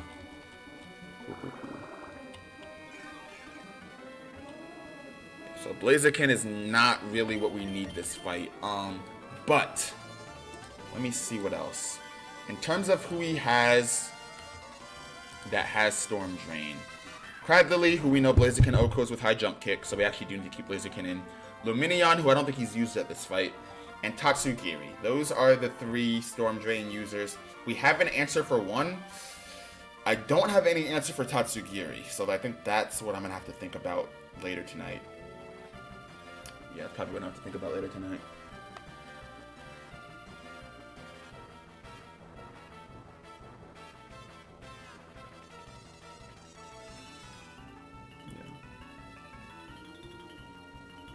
What's going on, Uber noob? You might be behind, man. That Pelican's been out of there. Yeah, Wide Guard is great in double battles because, like I said, it'll protect us from Surf. The only thing is, though, is that it protects us from Surf damage. It doesn't protect the opponent's Pokemon from getting the Storm Drain boost. So ideally, if we could take out the Surf users before they get to use Surf and activate that Storm Drain boost, that would probably be a big advantage. I'm not even gonna finish this fight. I mean, I know it's it's GG's. All right, so just thinking strategy here. Wide Guard doesn't only block special attacks. Wide Guard only blocks attacks that hit both opponents or both Pokemon. So it would work on physical attacks if you have, let's say, like an Earthquake or something. That'll work. But it won't work against like Earth Power or close combat, stuff like that. Alright, yeah. But I'm going to go ahead and call it a stream here. Longer stream because, it's the weekend. And I did tell y'all that I would try to get longer streams in. So, on Sunday, a bit longer of a stream there. I'm going to get up out of here, though. I'm going to try to be live again tomorrow. Obviously, y'all know, once the week starts and I start working, busyness and schedules and stuff, TBD. But what I am working on is if I can't be live, I'm going to try to get some short form clips and stuff out there. But yeah, that is it for now. I mean, y'all already know, dude. Thanks for showing up, showing out, and showing love. Hope y'all have a fantastic, fantastic, fantastic rest of your Sunday. Fantastic, fantastic, fantastic start of your week. And I'll catch y'all next time, man. Peace.